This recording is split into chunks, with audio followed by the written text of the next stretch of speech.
தலைப்பின் கீழே பேசிக்கொண்டு வருகிறேன். இந்த தலைப்பு நீங்கள் புதிய சிருஷ்டிகள், யூ ஆர் நியூ கிரியேஷன் என்கிற தலைப்பின் கீழே தொடர் போதனையாக நான் பேசிக்கொண்டு வருகிறேன். 2 கொரிந்தியர் 5:16 சொல்லுகிறது, ஒருவன் கிறிஸ்துவுக்குள் இருந்தால் அவன் புது சிருஷ்டியாய் இருக்கிறான், பழையவைகள் எல்லாம் ஒழிந்து போயின, எல்லாம் புதிதாயின என்று சொல்லப்பட்டிருக்கிறது.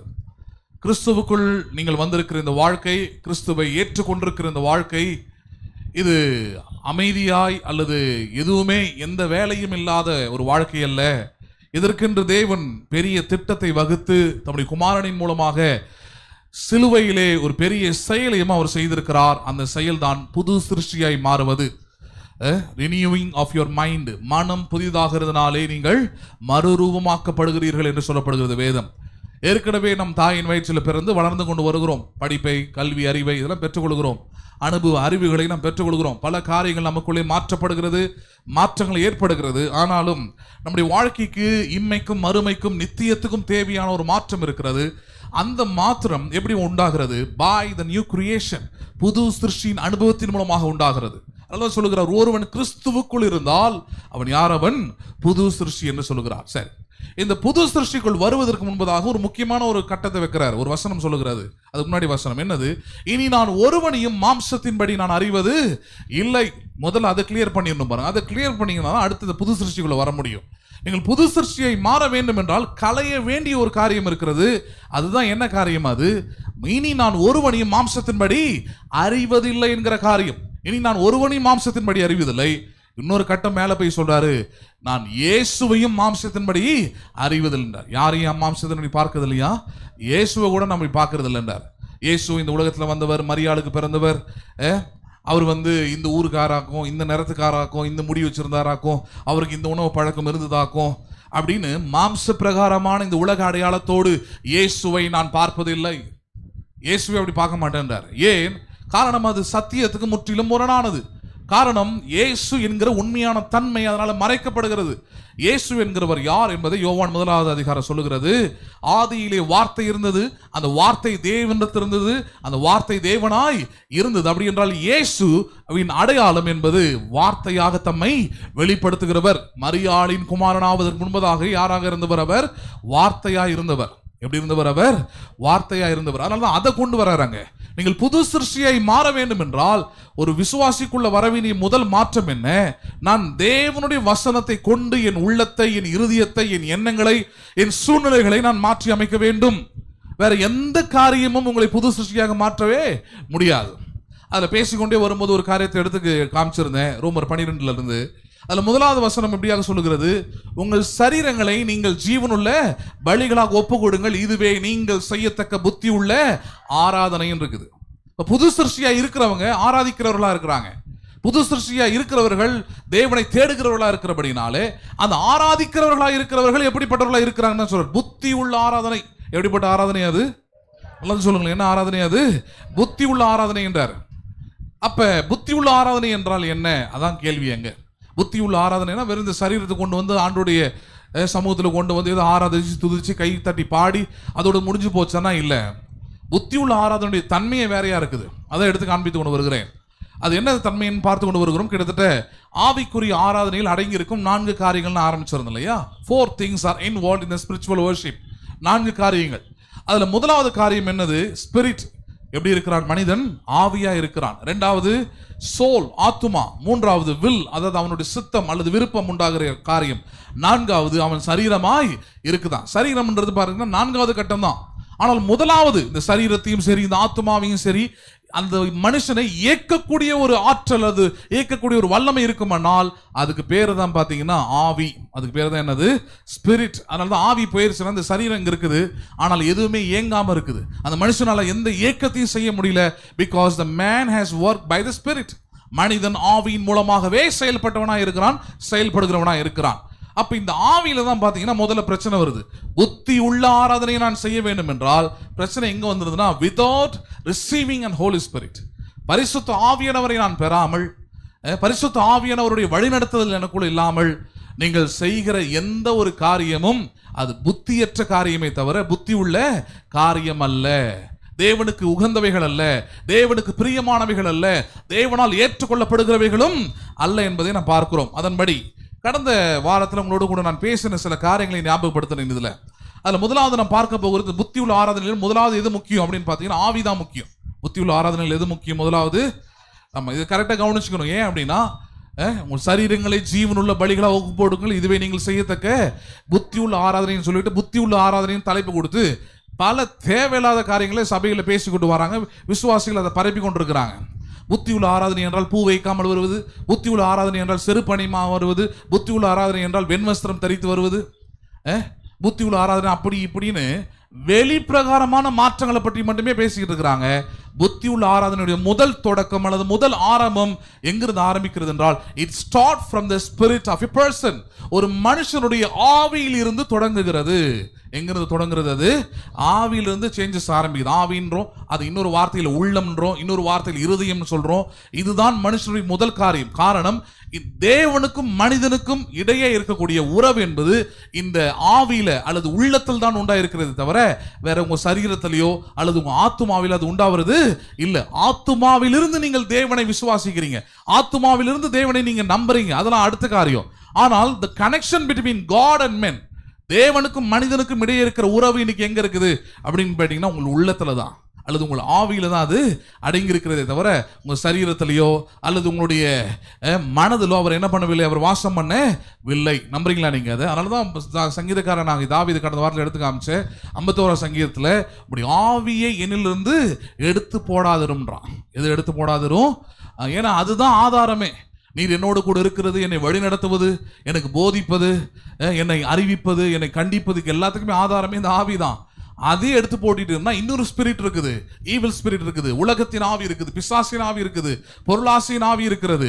இவைகள் என்னை ஆட்கொள்ளும், இவைகள் என் மனதுக்குள்ள உலகத்தின்படி வாழ என்ன என்கரேஜ் பண்ணிடும். அதனால உம்முடைய ஆவியை என்னிலிருந்து எடுத்து போடாதிரும் கேட்கிறாங்க. சரி, இதன் அடிப்படையிலே நான் கடந்த வாரங்களிலே உங்களோடு பேசின சில காரியங்கள், ஒரு காரியம் இந்த ஆவியை பற்றி. இந்த ஆவிக்குள் தேவ ஆவியானவர் வாசம் பண்ணுகிறார். இந்த ஆவிக்குள் யார் வாசம் பண்ணுவது? கிறிஸ்துவுக்குள் நீங்கள் இருக்கிறீர்கள் என்றால் உங்கள் ஆவியில யார் வாசம் பண்ணுவது? பரிசுத்த ஆவியானவர். எந்த ஆவியானவர்? இயேசு சொன்ன ஆவியானவர். எப்படி சொன்னார்? தேற்றரவாளனை அனுப்புகிறேன், அவர் உங்களை சகல சத்தியத்துக்குள்ளும் வழி நடத்துவார். நம்புறீங்களா நீங்க? அதை சகல சத்தியத்துக்குள்ளும் உங்களை வழி நடத்துகிற ஆவியானவர். அப்ப அந்த ஆவியானவர் உங்களுக்குள்ளே தங்கியவர் வாசம் பண்ணுகிறார். இரண்டாவது காரியமாக சொல்லியிருந்தேன், இந்த இயேசுவின் ரத்தத்தின் மூலமாக நம்முடைய இயேசுவின் ஆவி, இந்த ஆவி இயேசுவின் ரத்தத்தினால் கழுவி நம்மை சுத்திகரித்திருக்கிறது. இயேசுவின் ஆவி நம்ம என்ன பண்ணியிருக்கிறது? ஆமா, இப்ப பிராக்டிக்கலா அல்லது பிசிக்கலா அந்த ரத்தம் நமக்கு கிடையாது. இயேசுவின் ரத்தத்தை யாராவது கையில் வச்சிருக்கீங்களா? யாராவது பார்த்திருக்கிறாங்களா? இல்ல. 2000 வருஷத்துக்கு முன்னாடி சிந்தப்பட்ட அந்த ரத்தம். ஆனால் அந்த ரத்தம் உங்கள் பாவங்களை கழுவி சுத்திகரித்தது என்பதை எதன் மூலமாக நீங்கள் உணர்கிறீர்கள்? எதன் மூலமாக நீங்கள் விசுவாசிக்கிறீர்கள்? எதன் மூலமாக நீங்கள் நம்புகிறீர்கள் என்றால் பை த ஸ்பிரிட். ஆவியை கொண்டே நீங்கள் நம்புகிறீர்கள். இயேசுவின் சிந்தப்பட்ட ரத்தத்தினால் என் பாவங்கள் எல்லாம் கழுவப்பட்டிருக்கிறது. நம்புறீங்களா நீங்க? அதை மூன்றாவதாக பேசியிருந்தோம். ஆவி எப்பொழுதும் எப்படிப்பட்டதா இருக்கிறது? உற்சாகமுடன் இருக்கும். ஆவி எப்பவுமே எப்படி இருக்கும்? அது நமக்கு புரியாத விஷயமே அதான். ஏன் சபைக்கு வரலன்னு கேட்டு பாருங்களேன். ஏன் ஆராதனைக்கு வரலன்னு கேட்டா சரீர பிரகாரமான வியாதிகளை சொல்லிக்கிட்டு இருப்பாங்க, சரீர பிரகாரமான பலவீனங்களை சொல்லிக்கிட்டு இருப்பாங்க, உலகத்துல ஏற்படுகிற தடைகளை சொல்லிட்டு இருப்பாங்களே தவிர they will never connected with the spirit. ஏன் வர முடியல? ஏன் கடவுளை ஆராதிக்க முடியலன்னா ஆவியை பற்றி எந்த அறிவும் கிடையாது. ஆவியை இவர்கள் இயக்குவதே கிடையாது. ஆவியானவருடைய உணர்வும் அவர்களுக்குள்ள கிடையாது. இவங்க மொத்தம் அப்படி பார்த்தீங்கன்னா இந்த உலகத்தோடு மாம்சத்தோடு ஒட்டி வாழ்வதனால ஆண்டவரை ஆராதிக்கிறது, ஆண்டவருக்காக வாழ்வது, எதுக்கு கேள்வி கேட்டாலும் சரி இந்த மாம்சத்தின் பதில்கள் தான் வருமே தவிர. இயேசு சொன்னார் சீஷர்களை பார்த்து, கெத்செமனே தோட்டத்தில் சோர்ந்து போய் படுத்திருக்கிறாங்க. சொல்றாரு, மாம்சம் பலவீனம் உள்ளதுதான், ஆனால் ஆவியோ உற்சாகம் உள்ளது. மாம்சத்துல தூக்கம் வரும் தான், தூங்கிட்டு இருக்கிறாங்க 1 மணி நேரமா. சொல்றாரு, தூங்கிட்டு தான் இருக்கிறீங்க, புரியுது எனக்கு, மாம்சம் பலவீனம் உள்ளது, ஆனால் ஆவி எப்படிப்பட்டதா இருக்கிறது? உற்சாகம். உங்கள் ஆவியை கொண்டு உங்களை நீங்கள் ஏற்க ஆரம்பிச்சிட்டீங்கன்னா உங்க மாம்சம் கீழ்ப்படி ஆரம்பிச்சிடும். உங்க மாம்சம் உங்களுக்கு அடிப்பணி ஆரம்பிக்கும். உங்க மாம்சத்துல தேவனுடைய மகிமை உங்களால பார்க்க முடியும். அதனாலதான் எடுத்த உடனே இந்த ஃபிளஷை மாத்துறது இல்லை, ட்ரெஸ்ஸை மாத்துறதுல, முடிய மாத்துறதுல, அதெல்லாம் மாற்ற சொல்ல. எதை மாற்ற சொல்றோம்? First change your spirit. உன் உள்ளத்தை, உன் எண்ணங்களை, உன்னை ஏற்கக்கூடிய அந்த ஆவியை பரிசுத்த ஆவியினருக்குள்ள கொண்டு வா. தேவனோட வசனத்துக்கு கீழ்ப்படியும்படியாக உன் உள்ளத்துக்கு ஒப்பு கொடுங்க. அப்படி வந்தாதான் உன் சரீரம் தேவனுக்கு கீழ்ப்படுகிற சரீரமா இருக்கும். உன் சரீரம் ஜீவனுள்ள தேவனுக்கு செலுத்தப்படுகிற புத்தி உள்ள ஆராதனைக்குரிய பலியாக அது இருக்கும். அப்பதான் அதனாலதான் அந்த முதல்ல எது தேவைங்க? ஆவியால் இயக்கப்படுவது. எதால் இயக்கப்படுவது? ஆமா. அதனாலதான் இந்த ஆவி எப்படிப்பட்டதா இருக்குதுன்னு ஒரே ஒரு வார்த்தையில சொன்னா, it is an brand new. ஆவி எப்படிப்பட்டதா இருக்கிறது? புதிதாக இருக்கிறது. நேற்று சோர்வோட படுத்திருப்பீங்க, ஆனால் மாலை காலையில ஒரு சந்தோஷமா, காலையில ஒரு மகிழ்ச்சி எழுந்துக்கணும்னு நினைக்கிறீங்கன்னா, பாசிட்டிவா எது படிச்சாலும் வேலைக்கு ஆகாது. அதுக்கு ஒன்னே ஒண்ணுதான் இருக்குது, பரிசுத்த ஆவியானவர். புதிதான ஆவி உங்களுக்குள்ளே வந்தால் உங்கள் மனம், உங்கள் சரீரம், உங்களுடைய எண்ணம், உங்களுடைய நோக்கம், உங்களுடைய திட்டம் எல்லாமே புதிதான உற்சாகத்தோடு, புத்துணர்ச்சியோடு அது செயல்பட ஆரம்பிக்கும். கவலையோடு இருக்கிறீங்களா? சோர்வோடு இருக்கிறீங்களா?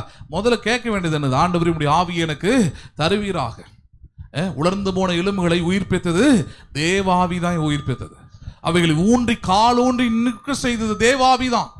அப்ப உங்களை இந்த வாழ்க்கையில வாழ செய்வது, புது சிருஷ்டியாய் நிற்க வைப்பது தேவ ஆவிதான். அப்ப ஆவின்னு எடுத்துக்கிட்டீங்கனால it will make you and change you new level.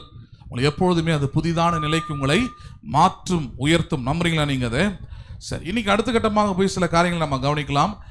ஆவியினால் உள்ளத்தில் விருத்த சேதனம் செய்யப்பட வேண்டும். இன்னைக்கு நான் பார்க்க போற தலைப்பு, ஆவியினால் உள்ளத்தில் விருத்த சேதனம் செய்யப்பட வேண்டும். Circumcision is to be done inwardly by the Spirit.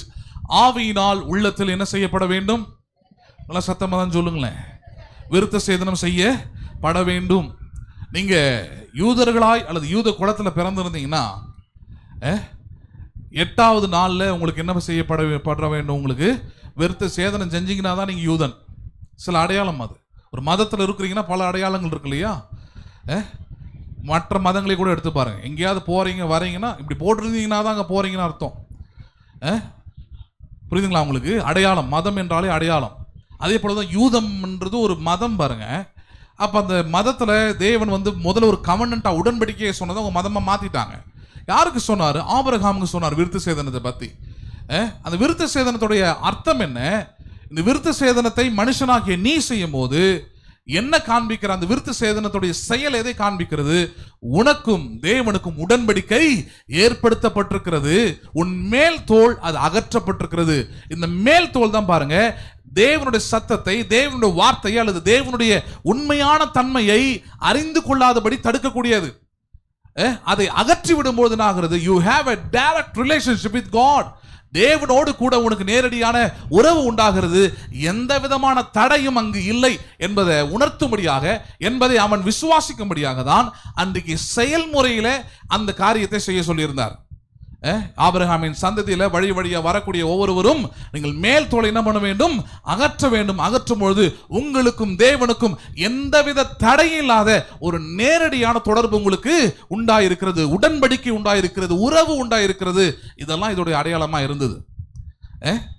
இன்னைக்கு புதிய உடன்படிக்கையின் விசுவாசிகளா இருக்கிறோம். இன்னைக்கு அதெல்லாம் நம்ம செய்யறது இல்லை. ஏன் செய்யறது இல்லை? இன்னைக்கு அதை ஒரிஜினல் லெவலுக்கு கொண்டாந்துட்டார். பழைய ஏற்பாட்டு காலத்தில் நிழலாட்டமா இருந்தது, ஷேடோவா இருந்தது. இன்னைக்கு ரியாலிட்டி கொண்டு வந்துட்டார். அது ரியாலிட்டி எப்படி இருக்குது இன்னைக்கு, அதுதான் நம்ம கவனிக்க இருக்கிறோம். எடுத்துக்கொள்ளலாம். ரோமருக்கு நிருபம் 2வது அதிகாரம். ரோமருக்கு நிருபம் 2வது அதிகாரம் 27வது வசனம் முதல் 29வது வசனம் வரைக்கும் நம்ம பார்ப்போம். நாம் பார்க்க போகிற தலைப்பு, ஆவியினால் உள்ளத்தில் விருத்த சேதனம் செய்யப்பட வேண்டும். எதனால் உள்ளத்தில் விருத்த சேதனம் செய்யப்பட வேண்டும்? ஆவியினால். ரோமர் 2வது அதிகாரம் 27 முதல் 29வது வசனம் வரைக்கும் நம்ம பார்க்கலாம்.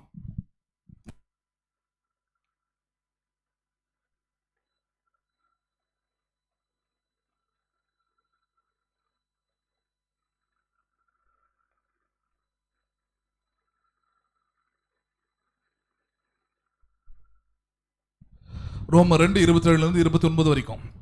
சுவாபத்தின்படி விருத்த சேதனம் இல்லாதவனாய் இருந்தும் நியாயப்பிரமாணத்தை நிறைவேற்றுகிறவனாய் இருந்தால் அவன் வேத எழுத்தும் விருத்த சேதனமும் உள்ளவனாய் இருந்தும் நியாயப்பிரமாணத்தை மீறுகிற உன்னை குற்றப்படுத்துவான் அல்லவா? ஆதலால் புறம்பே யூதனானவன் யூதன் அல்ல, புறம்பே மாம்சத்தில் செய்யப்படும் விருத்த சேதனமும் விருத்த சேதனம் அல்ல, உள்ளத்தில் யூதனானவனே யூதன், எழுத்தின்படி உண்டாகாமல் ஆவியின்படி இருதயத்தில் உண்டாகும் விருத்த சேதனமே விருத்த சேதனம். இப்படிப்பட்டவனுக்குரிய புகழ்ச்சி மனுஷராலே அல்ல தேவனாலே உண்டாயிருக்கிறது. என்ன சொல்ற? ரோமர் 2:27 பவுல் கேள்வி கேட்கிறார். தேவன் யூதர்களை விருத்த சேதனம் செய்ய சொல்லியிருந்தார். சரி, நீங்கள் செயலின்படி விருத்த சேதனம் செய்துவிட்டு மனதளவிலே அல்லது சுவாபத்தின் அடிவிலே அல்லது செயலின் அடிப்படையிலே யூதனாக நடந்து கொள்வதில்லை. ஏன்னா யூதர்களுக்குன்னு பல கட்டுப்பாடுகள் ஒழுங்குமுறைகளை தேவன் கொடுத்திருந்தார். இப்படிலாம் நடந்தாதான் நீங்க யூதனா இருக்க முடியும்ன்றத. அவங்களுடைய உணவு பழக்க வழக்கமா இருக்கட்டும், அவங்க வெளியே சென்று உள்ள வரக்கூடிய காரியமா இருக்கட்டும், ஒருத்தர் சந்திக்கும் போது என்ன செய்யக்கூடிய காரியமா இருக்கட்டும், இது எல்லாவற்றுக்கும் ஒரு ஒழுங்கை தேவன் அவங்களுக்கு ஏற்படுத்தி கொடுத்திருந்தார். ரொம்ப ஸ்ட்ரிக்டான ஒரு ஒழுங்கா இருந்தது எல்லாமே. இப்படிலாம் செஞ்சாதான் அவன் யூதன் அப்படின்னு அர்த்தவாங்க. அவங்களுக்குன்னு ஒரு பண்பாடை தேவனை ஏற்படுத்தி கொடுத்திருந்தார். அவங்களுக்குன்னு ஒரு கலாச்சாரம், அவங்களுக்குன்னு ஒரு நாகரிகத்தை யூதர்களுக்கு வகுத்து வைத்திருந்தார்கள். அப்படி இருக்கும்பொழுது இங்க சொல்றாரு, நீ விருத்த சேதனம் பண்ணிட்ட மாம்சத்தின் பிரகாரம், ஆனால் உள்ளத்திலோ அல்லது செயலிலோ நீ யூதனாக நடந்து கொள்ளவில்லை என்றால் நீ விருத்த சேதனம் செய்ததற்குரிய பலன் என்ன? விருத்த சேதனம் செய்ததனால ஒரு பலனும் இல்லை அல்லவா? அதே போலதான் கிறிஸ்துவ வாழ்க்கையில கொண்டு வராரு. நீங்கள் கிறிஸ்துவுக்குள் வந்தும் விருத்த சேதனம் செய்வது போல ஞானஸ்நானம் எடுத்தும் சபைக்கு வந்தோம், உங்களால் முடிந்த வரைக்கும் சில பக்திக்குரிய காரியங்களை செய்தோம், உள்ளத்திலிருந்து தேவனுக்கு கீழ்ப்படிந்து தேவனை விசுவாசித்து தேவனை நம்பி நீங்கள் வாழவில்லை என்றால் உங்களுடைய ஞானஸ்நானம், உங்களுடைய தேவனுக்காக நீங்கள் செய்த செயல், அவைகள் ஒன்றுக்கும் பிரயோஜனம் இல்லை என்றார். அவைகள் ஒன்றுக்கும் பிரயோஜனம் இல்லை. ஏனென்றால் நீங்கள் தேவனுக்கு கீழ்ப்படிவது என்பது அல்லது தேவனுக்கும் உங்களுக்குமான உடன்படிக்கை என்பது அல்லது தேவனுக்கும் உங்களுக்குமான உறவு என்பது அது உள்ளத்தில் உண்டாக வேண்டிய உறவே தவிர ஏதோ மாம்சத்துல ஒரு மேல் தோலை நீக்கிவிட்டு அதை ஒரு அடையாளமா வச்சுக்கிட்டு நான் யூதன் என்று சொல்வதனால யூதன் இல்லை. அதனாலதான் 29வது வசனம் அப்படி சொல்றாரு, உள்ளத்திலே யூதனானவனே யூதனா இருக்கிறான். யார் யூதனா இருக்கிறான்? இப்பொழுது இது அப்படியே கிறிஸ்தவன் திருப்பி போட்டுங்க. கிறிஸ்தவன் என்றால் யாரு? உள்ளத்தில் கிறிஸ்தவனா இருப்பவன். எங்க கிறிஸ்தவனா இருப்பவன்? ஏங்க கொண்டு வர? நீங்கள் உள்ளத்திலே கிறிஸ்தவர்களா இருந்தால் you will be Christian in everywhere. எங்க இருந்தாலும் உங்களை யாரா தான் காமிக்க முடியும்? நீங்க கிறிஸ்தவர்களா தான் காட்ட முடியும். நீங்க வெறும் வெளி பிரகாரமான கிறிஸ்தவர்களா இருந்தா நீங்க இடத்துக்கு ஏற்ற மாதிரி உங்களை சேஞ்ச் பண்ணிக்கலாம்.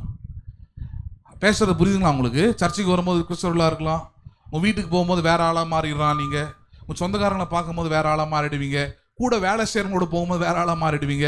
அங்கங்க ஒவ்வொரு வேஷம் போட வேண்டியதா இருக்கும். மாத்திக்கலாம், ஈஸியாகவும் இருக்கும். அது பேசுறது புரியுதுங்களா உங்களுக்கு? ஆனால் உள்ளத்துல மாறிட்டா அது மாதிரி என்ன பண்ண முடியாது, உங்களால மாத்திக்கவே முடியாது. வேலைக்கு போனாலும் சொந்தக்காரங்களுக்கு போனாலும் எங்க போனாலும் be a Christian, you are always Christian. அவ்வளவுதான். உள்ளத்தில் யூதனானவன் அவனை யூதன்ற மாதிரி உள்ளத்தில் கிறிஸ்தவன் எங்கும் யாரா இருக்கிறான்? அவன் கிறிஸ்தவனாய் இருக்கிறான். அதனால சொல்றாரு, உள்ளத்திலே யூதனானவன் யூதன் எழுத்தின்படி உண்டாகாமல். எதன்படி உண்டாகாமல்? அது வெறும் ஏதோ எழுத்துக்களால் அது உண்டாகாமல். இதனால் உண்டானது ஆவியின்படி இருதயத்தில். இதனால் உண்டாகிறது அது the spirit that has poured in you.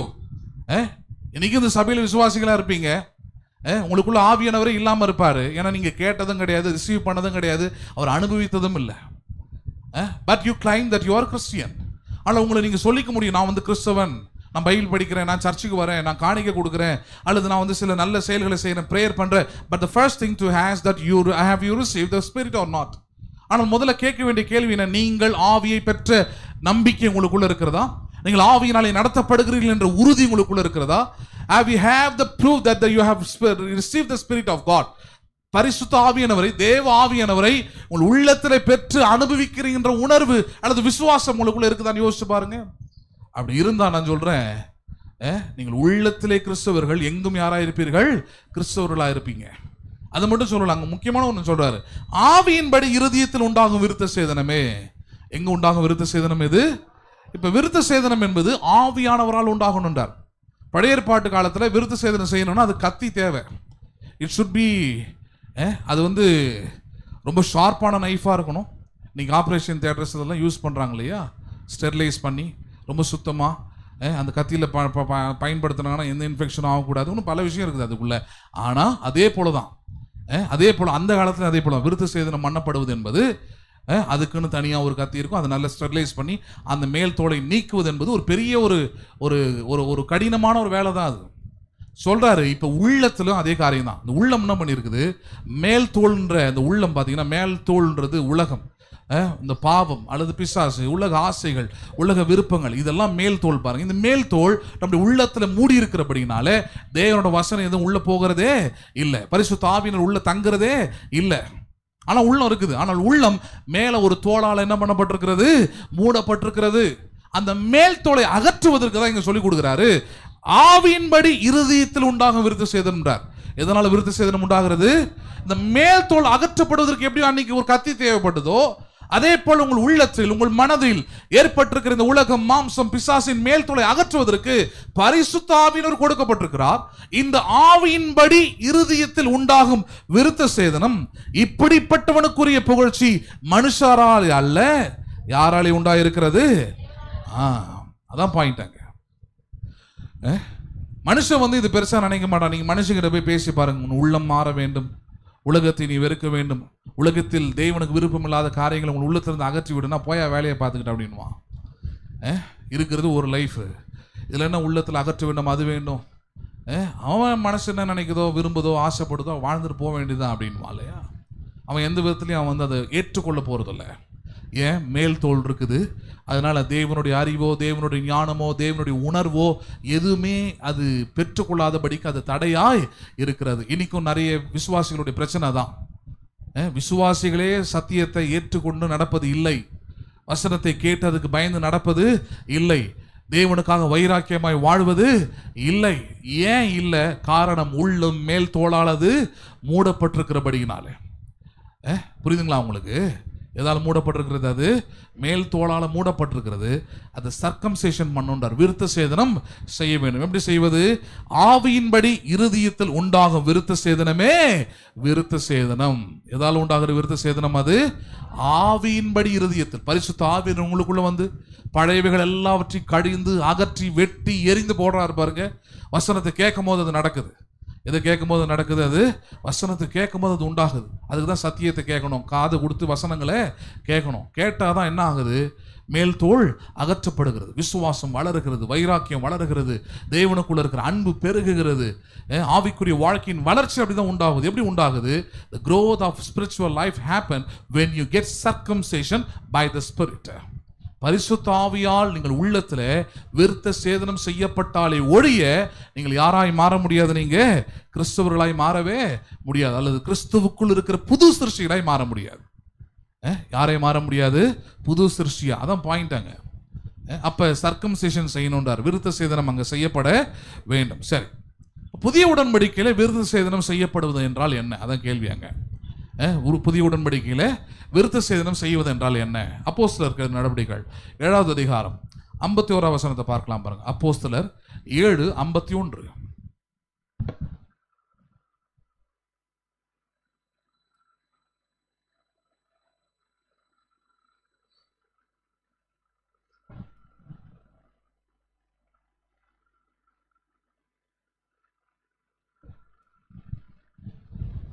அப்போஸ்தலர் 7:51. வணங்கா கழுத்துள்ளவர்களே, இருதயத்திலும் செவிகளிலும் விருத்த சேதனம் பெறாதவர்களே. எங்க விருத்த சேதனம் இருக்குது? இப்ப அதுக்கு முதல்ல ஒரு வார்த்தையை பயன்படுத்துறாரு பாருங்க. வணங்கா கழுத்து உள்ளவர்களே. என்ன கழுத்து உள்ளவர்களே? ஆங்கிலத்தில் ஸ்டிஃப் நெக் பர்சன் இருக்குது. அந்த வணங்கா கழுத்துனா என்ன அப்படின்னா, தேவனுக்கு தங்களுடைய கழுத்தை பணியாதவர்கள். இன்னும் நம்மளுக்கு புரிகிற மாதிரி சொன்னா தேவனுக்கு கீழ்ப்படியாதவர்கள், அவ்வளவுதான். தேவனுக்கு தங்களை கீழ்ப்படியாதவர்களே, தேவனுடைய வசனத்துக்கோ வார்த்தைக்கோ சத்தியத்துக்கோ கீழ்ப்படியக்கூடிய உள்ளம் இல்லாதவர்களே சொல்லிட்டு சொல்றாங்க, இருதயத்திலும் செவிகளிலும் விருத்த சேதனம் செய்யவில்லை. எங்க செய்யவில்லை? இப்ப நீங்க ஏன் வணங்கா கழுத்து உள்ளவர்களா இருக்கிறதுனால என்ன பிரச்சனை? You will never get circumcision in your heart and your ears. காதுகளாலும் இருதயத்தாலும் தேவனுடைய வசனத்துக்கு ஒருபோதும் நீங்கள் என்ன பண்ணுவதில்லை? கீழ்ப்படிவதே இல்லை. ஹலோ, என்ன பண்ணுவதே இல்லை? அங்க வசனத்தை பெருசா நினைக்கிறது இல்லை, பிரசங்கத்தை பெருசா நினைக்கிறது இல்லை, சத்தியத்தை பெருசா ஏற்றுக்கொள்றது இல்லை. செவிகளாலோ இருதயத்தாலோ அதுக்கு ஒரு பயமே, அங்க மரியாதையே இல்லை. காரணம், because they are stiff-necked person. வணங்கா கழுத்து உள்ளவர்களே. இந்த வார்த்தை எங்க வருதுன்னு பாத்தீங்கன்னா, யாத்திராகமத்துல ஒரு கன்றுக்குட்டியை உருவாக்கி தேவனை பகைத்து இஸ்ரவேல் ஜனங்கள் தங்களுடைய ஆடை மன்னிக்கும், தங்களுடைய நகை ஆபரணங்கள் எல்லாம் எடுத்து அந்த வெள்ளி மன்னிக்கும் பொண்ணு வெள்ளியெல்லாம் உருக்கி அதன் மூலமா ஒரு கண்டுபிடி செஞ்சு வச்சு வணங்குறாங்க. இது மோசே கொஞ்ச நாள் மலையிலிருந்து போயிட்டு கீழே வரும்போது பார்க்கறாரு. இந்த நிலையை பார்த்த உடனே தான் ஆண்டவர் சொல்றாரு, இவர்கள் வணங்கா கழுத்துள்ள ஜனங்கள், இவளை நான் வெறுக்கிறேன், இவர்கள் இனி ஆபரணங்களை என்ன பண்ண வேண்டும்? கழுட்ட வேண்டும் சொல்லி. ஏன்னா கீழ்ப்படியாத ஜனங்க, ஆடை மன்னிக்கும் ஆபரணம் என்பது மகிழ்ச்சிக்குரிய அடையாளம். நீங்கள் செய்திருப்பது துக்ககரமான ஒரு காரியம். தேவனை துக்கப்படுத்திருக்கிறீங்க, தேவனை வேதனைப்படுத்திருக்கிறீங்க. உங்களை அழைத்த தேவனை, உங்களை விடுவித்த தேவனை, 420 வருஷமா அடிமைத்தனத்தில் உங்களை இருந்த உங்களை விடுவித்து பாலும் தேனும் நலமும் விசாலமான தேசத்தில் உங்களை கொண்டு போக செய்கிறவரை, பார்வோனின் கைக்கு உங்களை விடுதலை ஆக்கினவரை, தப்புவித்தவரை, இதுவரைக்கும் பாதுகாத்தவரை நீங்கள் வேதனை செய்துவிட்டு நகைகளை அணிந்திருப்பது எப்படி? அதான் கேள்விங்க. ஹலோ, பேசுறது புரியுதுங்களா உங்களுக்கு? அப்படி இருப்பது எப்படின்னு கேட்கிறாராங்க. கேட்டுட்டு தான் அந்த வார்த்தையை தான் இங்க பயன்படுத்துறாரு புதிய உடன்படிக்கை விசுவாசிகளுக்கு. இன்னைக்கும் அப்படிதான் இருக்கிறாங்க. பழைய இயேசு கிறிஸ்துவை ஏற்றுக்கொள்ளாத வாழ்க்கை என்பது எகிப்தில் வாழ்ந்தது போல ஒரு அடிமைத்தனத்தின் வாழ்க்கை. அதிலிருந்து தேவன் உங்களை விடுதலையாக்கி உங்களை மீட்டு கொண்டு தம்முடைய பிள்ளைகளாக மாற்றி உங்களுக்கு ரட்சிப்பை தந்து சமாதானத்தை தந்து ஆசீர்வாதங்களையும் நன்மைகளையும் நல்ல நாட்களையும் உங்களுக்கு காண செய்திருந்தாலும் நீங்கள் என்ன எப்படிப்பட்டவர்களாய் மாறி இருக்கிறீங்க? வணங்கா கழுத்துள்ளவர்களாய் இருக்கிறீங்கன்றார். எப்படி இருக்கிறாங்களா விசுவாசிங்க? வணங்கா கழுத்துள்ளவர்களாய் இருக்கிறாங்க. ஏன்? செவிகளிலும் இருதயத்திலும் என்ன பண்ணவில்லை இவர்கள்? இன்னும் விருத்த சேதனம் செய்யல. என்ன செய்யவில்லை இவர்கள்? செவிகளிலும் இருதயத்திலும் என்ன பண்ணவில்லை அவர்கள்? விருத்த சேதனம் செய்யாதபடியினாலே அவர்கள் தேவனுக்கு எப்பொழுதும் அவர்கள் எதிர்த்து நிற்கிறவர்களா இருக்கிறாங்களே தவிர கீழ்ப்படிகளா இருப்பது இல்லை. அதான் அடுத்த வார்த்தையில சொல்றாரு. எப்படி சொல்றாரு பாருங்க. உங்கள் பிதாக்களை போல, யாரை போல? உங்கள் பிதாக்களை போல நீங்களும் பரிசுத்த ஆவிக்கு எப்பொழுதும் எதிர்த்து நிற்கிறீர்கள். யாரை போல எதிர்த்து நிற்கிறீர்கள்? பிதாக்கள் இஸ்ரேல் ஜனங்களை சொல்றாரு. இஸ்ரேல் ஜனங்கள் எப்படி நன்றி கெட்டவர்களாய், வணங்கா கழுத்துள்ளவர்களாய், கீழ்ப்படியாதவர்களாய், தேவனுடைய வார்த்தை மோசையின் மூலமாக சொல்லப்பட்டும் அது கீழ்ப்படியாதவர்களாய் அவர்கள் எதிர்மறையான காரியங்களை செய்தார்களோ, விக்கிரக ஆராதனைக்காரர்களாக மாறினார்களோ, அதே போல நீங்களும் உங்கள் பிதாக்களை போலவே பரிசுத்த ஆவிக்கு விரோதமாக என்ன பண்ணுகிறீர்கள்? நீங்கள் நிற்கிறீர்கள். இங்க என்ன சம்பந்தம் இருக்குது பரிசுத்த ஆவிக்கும் விருத்த சேதனத்துன்றதான் கேள்வியாங்க. என்ன சம்பந்தம் இருக்குன்றதா இதுக்கு முன்னாடி இருக்கிற வசனத்துல ரோமர் 2:29 படிச்சோம். என்னது? ஆவியின்படி இருதயத்தில் உண்டாகும் விருத்த சேதனம். எங்க எதனால உண்டாகும் விருத்த சேதனம்? பரிசுத்த ஆவியானவர் அவர் இருக்கிறார். அவர் நம்முடைய உள்ளத்துல விருத்த சேதனம் செய்ய விரும்புகிறார். நம்முடைய உள்ளத்தை புதிதாக்க விரும்புகிறார். நமக்குள்ள இருக்கிற உலகம் மாம்சம் பிசாசை வெட்டி எறிவி விரும்புகிறார். அதுக்கு என்ன பண்ண சொல்றாரு? உங்கள் செவிகளையும் இருதயத்தையும் அவர் கொடுக்க வேண்டும். எது கொடுக்க வேண்டும் அவருக்கு? பரிசுத்த ஆவியானவர் அப்படிதான் செயல்படுறார் உங்களுக்குள்ள. You want your ears and your heart. உங்கள் உள்ளத்தையும் செவியும் கேட்கிறார். ஆனா இது ரெண்டுத்தை மட்டும் கொடுக்கறது இல்ல. ஏன்? இந்த உள்ளமும் செவியும், இந்த விருத்த சேதனம் செய்யப்படாத செவிகள், விருத்த சேதனம் செய்யப்படாத உள்ளங்கள், அது முழுக்க முழுக்க உலகத்தை சார்ந்ததா இருக்குது. எதை சார்ந்ததா இருக்குது? அது அந்த காதுகள் யாரை பற்றியாவது குறை பேசுதுன்னா அதுக்கு 1 மணி நேரம் கூட கொடுக்கும். அதுக்கு ஒரு நாள் கூட அது கொடுக்கும். அது காது கொடுத்து மற்றவங்களை பற்றி பேசுறது, மற்றவங்களை பற்றி தெரிந்து கொள்வது, தேவையில்லாத காரியங்களை அறிந்து கொள்வது, இது எல்லாவற்றுக்கும் கொடுக்கக்கூடிய அந்த செவிகள். அதே போலதான் உள்ளமும் தேவையில்லாத காரியங்கள் மேல நாட்டமும் எண்ணமும் அதுக்கு எவ்வளோ முயற்சிகளை வேணா எடுக்க அது ரெடியா இருக்கிற உள்ளம். ஆனால் அதே செவிகளும் அதே இருதயமும் யாருக்கு கீழ்ப்படிவதில்லை? அவைகள் தேவனுடைய வசனம் 5 நிமிஷம் கேட்க முடியாது, 1 மணி நேரம் உட்கார்ந்துருக்க முடியாது. ஹலோ, முழுசா கேட்கறதுக்குன்ற அந்த அறிவே இருக்காது. ஏன் இல்லை? Because they are not சர்க்கம்சைஸ்ட். ஏனென்றால் அவர்கள் விருத்த சேதனம் செய்யப்படாதவர்கள். எது செய்யப்படாதவர்கள்? அவர்கள் ஆவியானவர் உள்ளிருந்து அவர் மூலமாக விருத்த சேதனம் செய்யப்பட்டிருந்தால் உங்கள் செவிகளும் உங்கள் இருதயமும் தேவனுடைய வசனத்தை கேட்கும். மறுபடியும் சொல்லுகிறேன், மாம்சம் பலவீனம் உள்ளது, ஆவி உற்சாகம் உள்ளது. ஆவி எப்படிப்பட்டதா இருக்குது? நிறைய பேர் அப்படி தான் சொல்லிக்கிட்டு இருக்கிறாங்க. எவ்வளோ நேரங்க பைபிள் படிக்கிறது, எவ்வளோ நேரங்க வசனத்தை கேட்கறது, எவ்வளோ நேரங்க பிரசங்கத்தை கேட்கறது, கால் வலிக்கலையா, முதுகு வலிக்கலையா, இடுப்பு வலிக்கலையா? ஹலோ, பேசுறது புரியுதுங்களா உங்களுக்கு? உயிர் போற சூழ்நிலையில நீங்க இப்படிதான் இருக்கணும் அப்படின்னு இருந்தா நீங்க என்ன பண்ணுவீங்க? நீங்க அப்படிதான் இருப்பீங்க. ஏன்னா உயிர் போயிடுமே. ஆனால் தேவனோட வசனத்தை அப்படி உயிரை விட மேலாய் பார்க்காததுனால, அது ஒரு அலட்சியமா பிரசங்கம் தானே, வார்த்தை தானே, இதன் மூலமாக எனக்குள்ள என்ன நடக்க போகுதுன்ற அந்த கேர்லெஸ்னஸ் தான் எங்க கொண்டு போய் விடுகிறது. விசுவாசிகள் ஞானஸ்நானம் எடுக்கும் போது எப்படி பழைய மனுஷனா இருந்தானோ அதே போலவே 10 வருஷம் ஆனாலும் 30 வருஷம் ஆனாலும் 50 வருஷம் ஆனாலும் தற்குறியாய் மாறுறானே தவிர, யூதாசை போல ஒருத்தனா மாறுறானே தவிர, சபையும் ஊழியக்காரனுக்கு எதிராக நிற்கிறவனா மாறுறானே தவிர, ஒரு நாளும் கர்த்தருடைய வசனத்தை கேட்டு கீழ்ப்படுகிற மனுஷனாய் அவன் மாறுவதே இல்லை, அவனுக்குள்ள இல்லை. ஏன் இல்லை? பரிசுத்த ஆவியானவரால் செவிகளிலும் இருதயத்திலும் என்னப்படுவதில்லை, அங்க விருத்த சேதனம் செய்யப்படுவது இல்லை. இப்போ சபைக்கு வரீங்கன்னா புத்தி உள்ள ஆராதனை செய்யணும்னா நீங்கள் முதலாவது எங்க விருத்த சேதனம் செய்யப்பட்டிருக்க வேண்டும்? உள்ளமும் இருதயமும், உள்ளமும் செவிகளும் தேவனுடைய வசனத்தை கேட்கதான் பாருங்க, கேட்கறதுக்கு ஆர்வமா இருக்குதான்னு பாருங்க. இருந்தால் ஆவியானவரால் உங்கள் செவிகளும் உள்ளமும் என்ன பண்ணப்பட்டிருக்கிறது? விருத்த சேதனம் செய்யப்பட்டிருக்கிறது. அதனால் அது உணர்கிறது, அது விரும்புகிறது, அது ஆவலா கேட்குதாங்க. இல்லை கேட்கவே முடியல, புரியவே இல்லை, உள்ளத்தில் அது செயல்படவே இல்லை, உள்ளத்தை அது ஒரு விதமாக வச்சிருக்குது அப்படின்னா நான் சொல்றேன், அப்ப நிச்சயமா அங்கே பிரச்சனை இருக்குது. நீங்கள் பரிசுத்த ஆவியால் என்ன பண்ணப்படவில்லை, இன்னும் விருத்த சேதனம் செய்யப்படவில்லை. 1 கொரிந்தியர் 6வது அதிகாரம், 1 கொரிந்தியர் 6வது அதிகாரம் எடுத்துக்கொள்ளுங்கள். 1 கொரிந்தியர் 6:9 முதல் 20வது வசனம் வரைக்கும் பார்ப்போம். 1 கொரிந்தியர் 6வது அதிகாரம் 9 முதல் 20வது வசனம் வரைக்கும் கவனிக்கலாம். இவ்வளவு நேரம் நம்ம கேட்டதுக்குரிய ஒரு முழுமையான விளக்கத்தை இந்த அதிகாரத்தில் நம்ம கேட்கலாம் பாருங்க. 1 கொரிந்தியர் 6:9 முதல். அநியாயக்காரர் தேவனுடைய ராஜ்யத்தை சுதந்திரிப்பதில்லை என்று அறியீர்களா? வஞ்சிக்கப்படாதிருங்கள். வேசி மார்க்கத்தாரும் விக்கிரக ஆராதனைக்காரரும் விபச்சாரக்காரரும் சுய புணர்ச்சிக்காரரும் ஆண் புணர்ச்சிக்காரரும் திருடரும் பொருள் ஆசைக்காரரும் வெறியரும் உதாசீனரும் கொள்ளைக்காரரும் தேவனுடைய ராஜ்யத்தை என்ன பண்ணுவதில்லை, சுதந்திரிப்பதில்லை.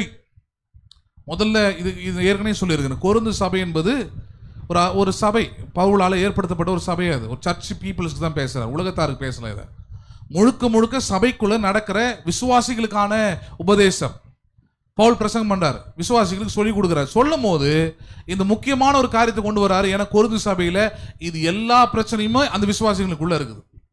அவங்க யாரா இருக்கிறாங்கன்றத புரிஞ்சுக்கிட்டு தான் அவங்களுக்கு எடுத்து பேசுறாரு. என்ன சொல்றாரு? அநியாயக்காரர் தேவனுடைய ராஜ்யத்தை என்ன பண்ணுவதில்லை, சுதந்திரிப்பதில்லை என்று அறியீர்களா? ஹலோ, யார் அநியாயக்காரர்? எது அநியாயம் சொல்லுவோம்? யோசிச்சு பாருங்க. எந்த செயலை நம்ம அநியாயமான செயல்னு சொல்லுவோம்? எந்த செயலை இப்படி எடுத்துட்டு ஒரு ஆவிக்குரிய ரீதியில் நேரடியாக கொண்டு வருவோம்? பாவத்திலும் சாபத்திலும் நம்பிக்கையற்றவர்களாக இருந்த நம்ம தம்முடைய ரத்தத்தினாலே கழுவி மீட்டு தம்முடைய பிள்ளைகளாக மாற்றி இவ்வளவு உன்னதமான ஒரு வாழ்க்கையை கொடுத்த பிறகு அதுக்கு நன்றி இல்லாதவர்களாக இருக்கிறோம். பார்த்தீங்களா? இதுக்கு பேர் தான் என்னது? அநியாயத்தில் அநியாயம். இது அவருக்கு உண்மை இல்லாமல் இருக்கிறோம். பார்த்தீங்களா? இதுதான் அநியாயம். அவரை விட்டுட்டு விக்கிரக ஆராதனைக்காரராக மாறி இருக்கிறீங்க. பார்த்தீங்களா? இதுதான் அநியாயம். இதை தான் கொரிந்து சபையில் இருந்த பிரச்சனை. அவங்களுக்கு சொல்றாரு, ஒருபோதும் அநியாயக்காரர் தேவனுடைய ராஜ்யத்தை சுதந்திரிப்பதில்லை. சபையில சுதந்திரித்திருக்கலாம், நீங்க பாஸ்டர் உங்களுக்கு எல்லா நன்மைகளையும் உங்களுக்கு போதிச்சிருக்கலாம், சொல்லி இருக்கலாம். ஆனால் நீங்கள் ஒருபோதும் பரலோக ராஜ்யத்தையோ தேவனுடைய ராஜ்யத்தையோ இந்த உலகத்தின் முடிவிலே நீங்கள் சுதந்திரிப்பது இல்லை. காரணம் என்ன? ஒரு லிஸ்ட் அவுட் கொடுக்கிறார். என்னது? வஞ்சிக்கப்படாதிருங்கள். வேசி மார்க்கத்தாரும் விக்கிரக ஆராதனைக்காரரும் விபச்சாரரும் சுய புணர்ச்சிக்காரரும் ஆண் புணர்ச்சிக்காரரும் திருடரும் பொருள் ஆசைக்காரரும் வெறியரும் உதாசீனரும் கொள்ளைக்காரரும் தேவனுடைய ராஜ்யத்தை என்ன பண்ணுவதில்லை, எங்க சுதந்திரிப்பதில்லை. ஒரு 3 முக்கியமான விஷயத்தை கொண்டு வராரு. ஒன்னு விக்கிரக ஆராதனை பற்றி பேசுறாரு, இன்னொன்னு தனி மனித ஒழுக்கத்தை பற்றி பேசுறாரு, ஒழுங்கு பற்றி பேசுறாரு. இன்னைக்கு அதெல்லாம் ரொம்ப சகஜமான நிலையில உலகத்துல எல்லா இடங்களிலும் பரவி போய் இருக்கிற சில விஷயங்களை பத்தி இங்க அன்னைக்கு இருந்த காலத்திலே பேசுறார். அப்புறம் சொல்றாரு, நீங்கள் திருடரும் பொருளாசைக்காரரும் வெறியரும் உதாசீனமாய் கொள்ளைக்காரரும் தேவனுடைய ராஜ்யத்தை சுதந்திரிப்பதில்லை என்றார். இதெல்லாம் ஒரு விசுவாசிக்குள்ள இருக்கக்கூடாத குவாலிட்டிஸ். ஏன் இருக்குது அப்படின்னா, அந்த மேல் தோல் அப்படியே இருக்குது. வசனத்தை கேட்கறதுல கேட்டாதானே அதை வெட்டி எறிய முடியும். இது எல்லாருக்குள்ள இருக்கக்கூடிய காரியம் தான். பிறந்ததிலிருந்து தாயின் வயிற்றில் உற்பத்தியான ஒவ்வொரு மனுஷனுக்குள்ள இருக்கக்கூடிய பாவங்கள். அவனுக்குள்ள விக்கிரக ஆராதனை இருக்கும், அவனுக்குள்ள பொருளாசை இருக்கும், அவனுக்குள்ள வேசித்தனம் இருக்கும். He has everything. சமயம் வாய்க்கும் போது அவைகள் எல்லாம் வெளிப்படக்கூடியதா இருக்கிறது. சொல்றாரு, இதெல்லாம் ஒரு விசுவாசிக்குள்ள இருக்கக்கூடாதுல, இதெல்லாம் அகற்றப்பட்டிருக்கணும்ல. அதுதானே வளர்ச்சிக்குரிய அடையாளமா இருக்குது. ஏன் இல்லை? அதான் கேள்வியாங்க. ஏன்னா முதல் காரியம் என்ன? இதெல்லாம் செஞ்சாலும் பரலோகத்துக்கு போயிடலாம், அல்லது தேவனோட ஆசீர்வாதங்களை பெற்றுக்கொள்ளலாம், தேவனோட நன்மை கிருபை எனக்கு உண்டு, இதனால எனக்கு எவ்விதமான பாதிப்பும் இல்லை என்கிற எண்ணம். எவ்விதமான பாதிப்பு எனக்கு இல்லைன்ற ஒரு தைரியம். அதனால தான் பல விசுவாசிகள் எப்படிப்பட்டவர்களாக இருக்கிறாங்க, இப்படிப்பட்டவர்களாய் மாறி போயிருக்கிறாங்க. விக்கிரக ஆராதனைக்காரராய், வேசி மார்க்கத்தாராய் இப்படிலாம் மாறி போயிருக்கிறதான காரணம் என்ன? அந்த மாதிரியான ஒரு உள்ளம்.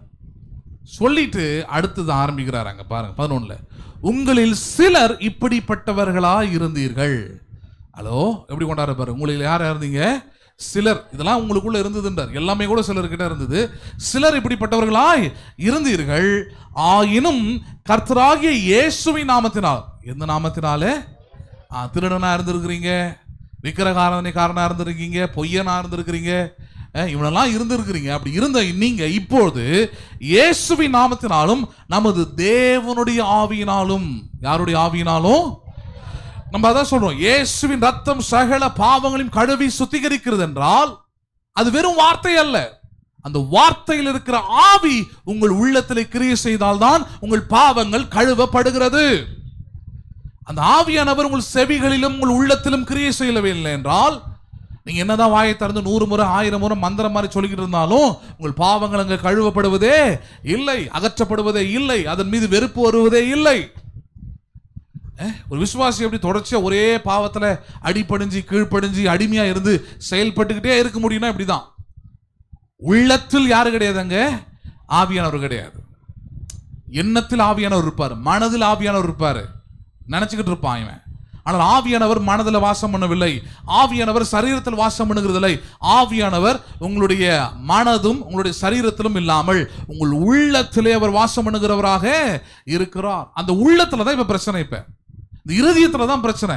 இந்த இருதயம், இந்த உள்ளம் பாருங்க, இது கேடு கட்டதா இருக்கிறது, இது கேடுள்ளதா இருக்கிறது, இது மாம்சீகமா இருக்குது, இது முற்றிலும் இந்த உலகத்துக்குரியதா இருப்பதனால உலகத்தின் காரியத்தை ஏற்றுக்கொள்கிற இந்த உள்ளம் செவிகளிலும் இருதயத்திலும் விருத்த சேதனம் பண்ணப்படாததுனால தேவனோட வசனத்தை என்ன பண்ண முடியல, அதால ஏற்றுக்கொள்ள முடியறதில்ல.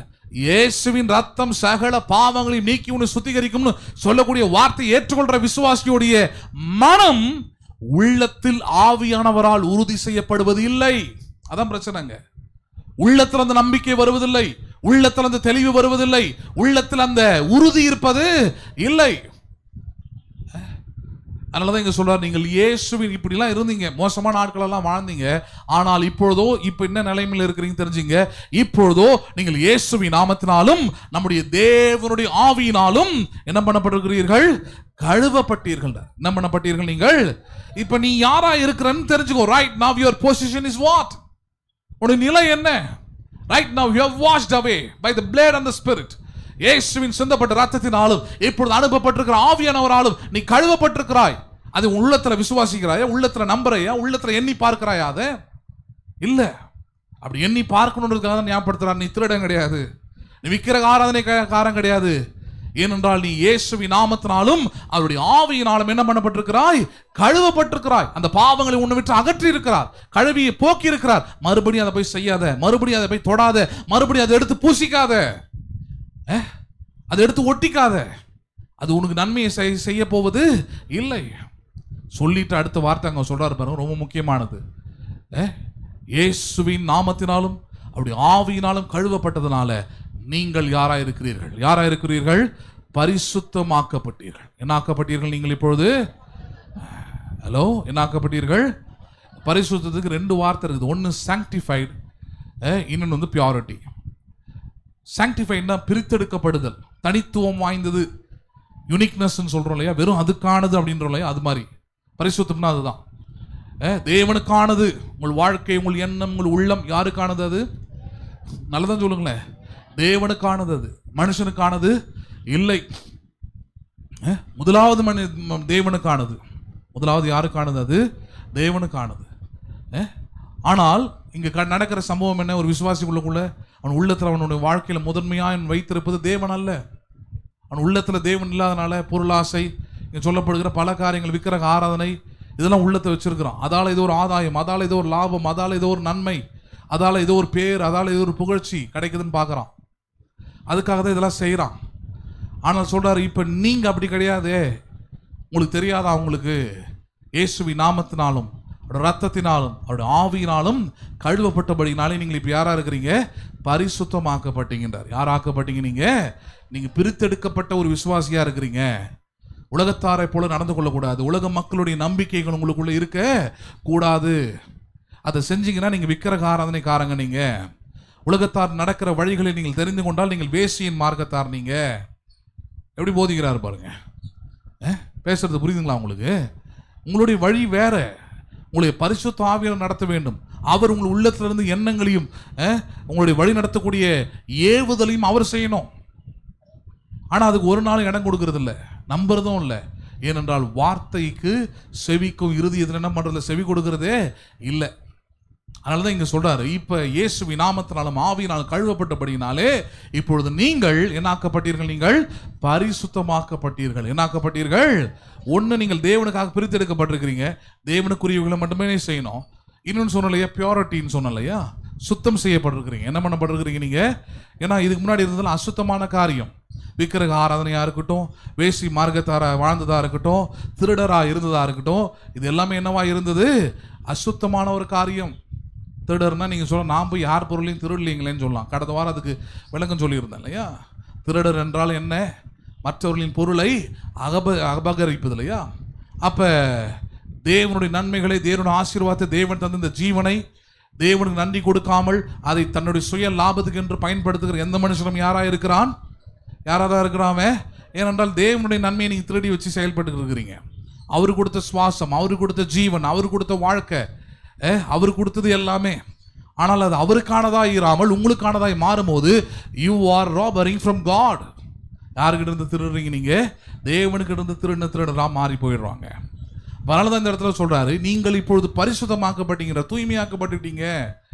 உங்க பிள்ளைங்களை குளிப்பாட்டிட்டு சொல்றீங்க, எந்த அசுத்தமான காரியத்தையும் தொடாத, எந்த அழுக்கையும் தொடாத, மண்ணில் போய் விளையாடாத அப்படின்னு சொல்றீங்க. ஏன் சொல்றீங்க? தண்ணி நிறைய கிடக்குது, கை கால் உங்களுக்கு நல்லா இருக்குது. 100 முறை உங்கள் பிள்ளைங்க போயிட்டு மண்ணில் புரண்டிட்டு வந்தாலும் நீங்கள் குளிப்பாட்ட தான் போகிறீங்க. ஆனாலும் சொல்கிறீங்க குளிப்பாட்டிட்டு என்ன சொல்கிறீங்க? நீங்கள் சுத்தமாக இரு, மண்ணில் போய் கை வைக்காத, அழுக்கு எடுத்து பூசிக்காதீங்கன்னு சொல்கிறீங்க. ஏன் அப்படி பண்ணுறதுனால? கழுவுறது உங்களுக்கு ஒன்றா அது ஈஸியாக இருக்கலாம், ஆனால் அது பண்ணிக்கிட்டே இருக்கிறதுனால பாதிப்பு யாருக்கு? அந்த குழந்தைக்கு தான். சொரிசரங்கள்லேருந்து, இன்ஃபெக்ஷன்ஸ்லேருந்து, புண்ணுலேருந்து பெரிய அளவில் பாதிக்கப்பட போகிறது அந்த அசுத்தத்தால் யாரு? அந்த பிள்ளை தான். அதை தான் சொல்றாரு, பரிசுத்த ஆவியினாலும் இயேசுவின் நாமத்தினாலும் கழுவப்பட்டிருக்கிற நீங்க மறுபடியும் மறுபடியும் மறுபடியும் மறுபடியும் இந்த சின்ன பிள்ளைங்க போய் மண்ணில் விளையாடுற மாதிரி விக்கிரக ஆராதனைக்காரரும் இந்த மாதிரியான மார்க்கத்தாரம் மாறுறீங்கன்னா இதனால பாதிப்பு யாருக்கு தான்? உங்களுக்கு தானே தவிர ஆண்டவருக்கு எந்த பாதிப்பும் இல்லை. ஹலோ, பேசுறது புரியுதுங்களா உங்களுக்கு? உங்களுக்கு தான் பிரச்சனையா மாறிடுது அது. அதனால தான் சொல்றாரு, நீங்கள் புது சிருஷ்டியா இருக்கிறீங்க அப்படின்னா you are sanctified and purity right now, purified right now. நீங்கள் பிரித்தெடுக்கப்பட்டதும் சுத்தமாக்கப்பட்டிருக்கிறீங்க. அதனால அசுத்தத்தில் போய் என்ன பண்ணாதீங்க, கையை நீங்க வைக்காதீங்க. விக்கிரக ஆராதனையில் போய் கையை வச்சு விளையாடாதீங்க. வேசி மார்க்கத்தில் போய் கை வச்சு என்ன பண்ணாதீங்க, நீங்க விளையாடாதீங்க. உதாசீனத்தில் போய் கை வச்சு என்ன பண்ணாதீங்க, விளையாடாதீங்க. பொருள் ஆசையில போய் கையை வச்சு விளையாடாதீங்க. விளையாடினீங்கன்னா சொல்றாரு, தேவனுடைய ராஜ்யத்தை நீங்கள் சுதந்திரிப்பது இல்லை. 1000 ஜெபம் பண்ணலாம், உருளலாம், பெறலாம், கத்தலாம், என்ன ஒன்றா செய்யலாம், but nothing that's going to be change. அதனால் எதுவும் மாற்றப்பட போவது இல்லை. சொல்லிட்டு அடுத்த வார்த்தையை அற்புதமாக ஒரு காரியத்தை சொல்றாங்க. என்னது? எல்லாவற்றையும் அனுபவிக்க எனக்கு அதிகாரம் உண்டு. எல்லாவற்றையும் அனுபவிக்க எனக்கு என்ன உண்டு? எனக்கு அது முதல்ல புரிஞ்சுக்கிடுங்க. அது விசுவாசியா இருக்கிறீங்களா? நீங்கள் அடிமைகள் இல்லை. நீங்க என்ன கிடையாது, நீங்க அடிமைகள் இல்லை. You are not slave. One side you are slave for God. ஒரு பக்கத்தில் நீங்கள் அடிமைகளாக இருக்கிறீங்க, அது கூட நீங்களும் மனமும் வந்து கொடுத்துருக்கிறீங்க. அதை நான் ஏற்கனவே இந்த ரோமரை பற்றி ஒரு சப்ஜெக்ட் எடுக்கும்போது மாலை நேரத்தில் எடுத்து பேசியிருந்தேன். நான் அடிமைத்தனத்தில் 2 இருக்குது. ஒன்று விலை கொடுத்து ஒரு மனுஷனை அடிமையாய் வாங்கி தங்களுக்கு கீழே வச்சு அவனை அடிமைத்தனத்தில் வேலை செய்ய வைக்கிறது. இன்னொரு அடிமைத்தனம் என்ன? அந்த அடிமையே மனமோ ஒருத்தருக்கு போய் அடிமையாய் வாழ்வது. அவர் நல்ல எஜமான், நல்லா பார்த்துக்கிறார், அவரு கீழே இருக்க நான் விரும்புகிறேன், அவரோட நிழலில் வாழ விரும்புகிறேன் நான், அவர் ரொம்ப நல்ல மனுஷன் அப்படின்னு அவனே முன் மனமோ வரக்கூடிய ஒரு காரியம். அது ஒரு அடிமைத்தனம். நம்ம இந்த 2வது இதில் இருக்கிறோம். நாமளா முன் வந்து எல்லா காரியத்தையும் தேவனுக்காக செய்கிறவங்களா இருக்கிறோமே தவிர தேவன் நம்மை ஒருபோது என்ன பண்ணுறதுல அடிமைத்தனம் பண்ணுவதே இல்லை. பேசுறது புரியுதுங்களா உங்களுக்கு? இந்த சபையும் அப்படி தான் நான் கொண்டு போகிறேன். இன்னைக்கு வரைக்கும் அப்படி தான் கொண்டு போயிட்டு இருக்கிறேன். I am not making slave in anything.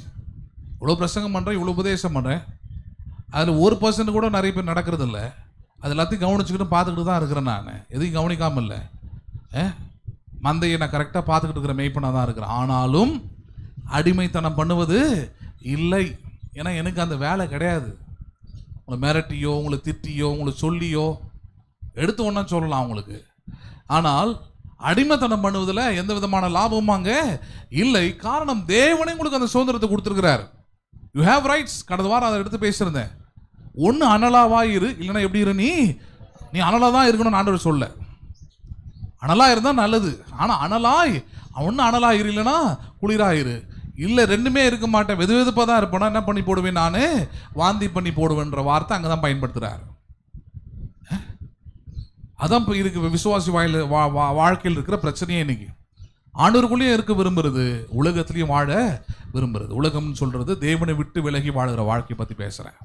தேவனுடைய வசனத்தை விட்டு விலகி வாழுற வாழ்க்கையை பற்றி பேசிக்கிட்டு இருக்கிறேன். செவிகளிலும் இருதயத்திலும் ஆவியானவரால் விருது சேதனம் பண்ணாத வாழ்க்கையை பற்றி பேசிக்கிட்டு இருக்கிறேன்.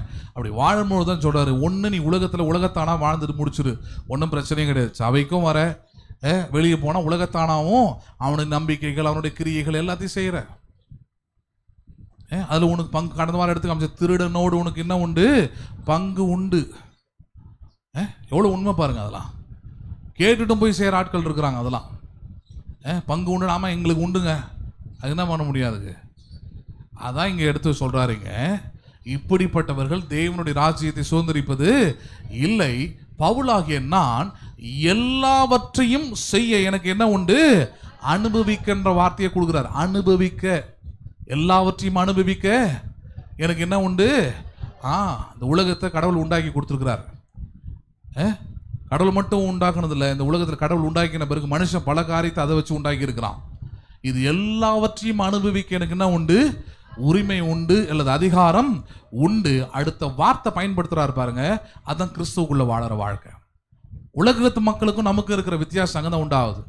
உலக மக்கள் இந்த ஃபர்ஸ்ட் லைன்ல நின்றான், எல்லாவற்றையும் அனுபவிக்க எனக்கு என்ன உண்டு, அதிகாரம் உண்டு, அதோடு நின்றான். ஆனா கிறிஸ்துவன் அடுத்த கட்டத்துக்கு போறான். என்னது அது? ஆனாலும் ஆகிலும் எல்லாம் எப்படி இராது.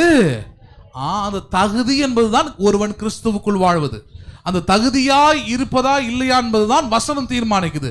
தகுதியா இல்ல தகுதி இல்லையா என்பதுதான் ஆவியானவர் தீர்மானிப்பது. யார் தீர்மானிப்பது? அது உள்ளத்தில் இருக்கிற ஆவியானவர் தீர்மானிக்கிறார். அது உனக்கு ஏற்றதா, அது சரியானதா என்பதை உனக்குள்ள இருக்கிற ஆவியானவர் தீர்மானிப்பதுதான் தகுதி. பேசுறது புரியுதுங்களா உங்களுக்கு? ஒரு விசுவாசிக்கு அது தகுதியா? ஒரு கிறிஸ்துவுக்குள் வாழ்கிறவனுக்கு இது தகுதியா? ஒரு கிறிஸ்துவுக்குள் மரித்தவனுக்கு இது தகுதியா? ஒரு கிறிஸ்துவுக்குள் புது வாழ்க்கையை ஆரம்பித்தவனுக்கு இது தகுதியா என்பதை யார் முடிவு செய்வது? பரிசுத்த ஆவியானவரும் தேவனுடைய வசனம் தான் முடிவு செய்தது. உலகத்தார் முடிவு செய்வதில்லை.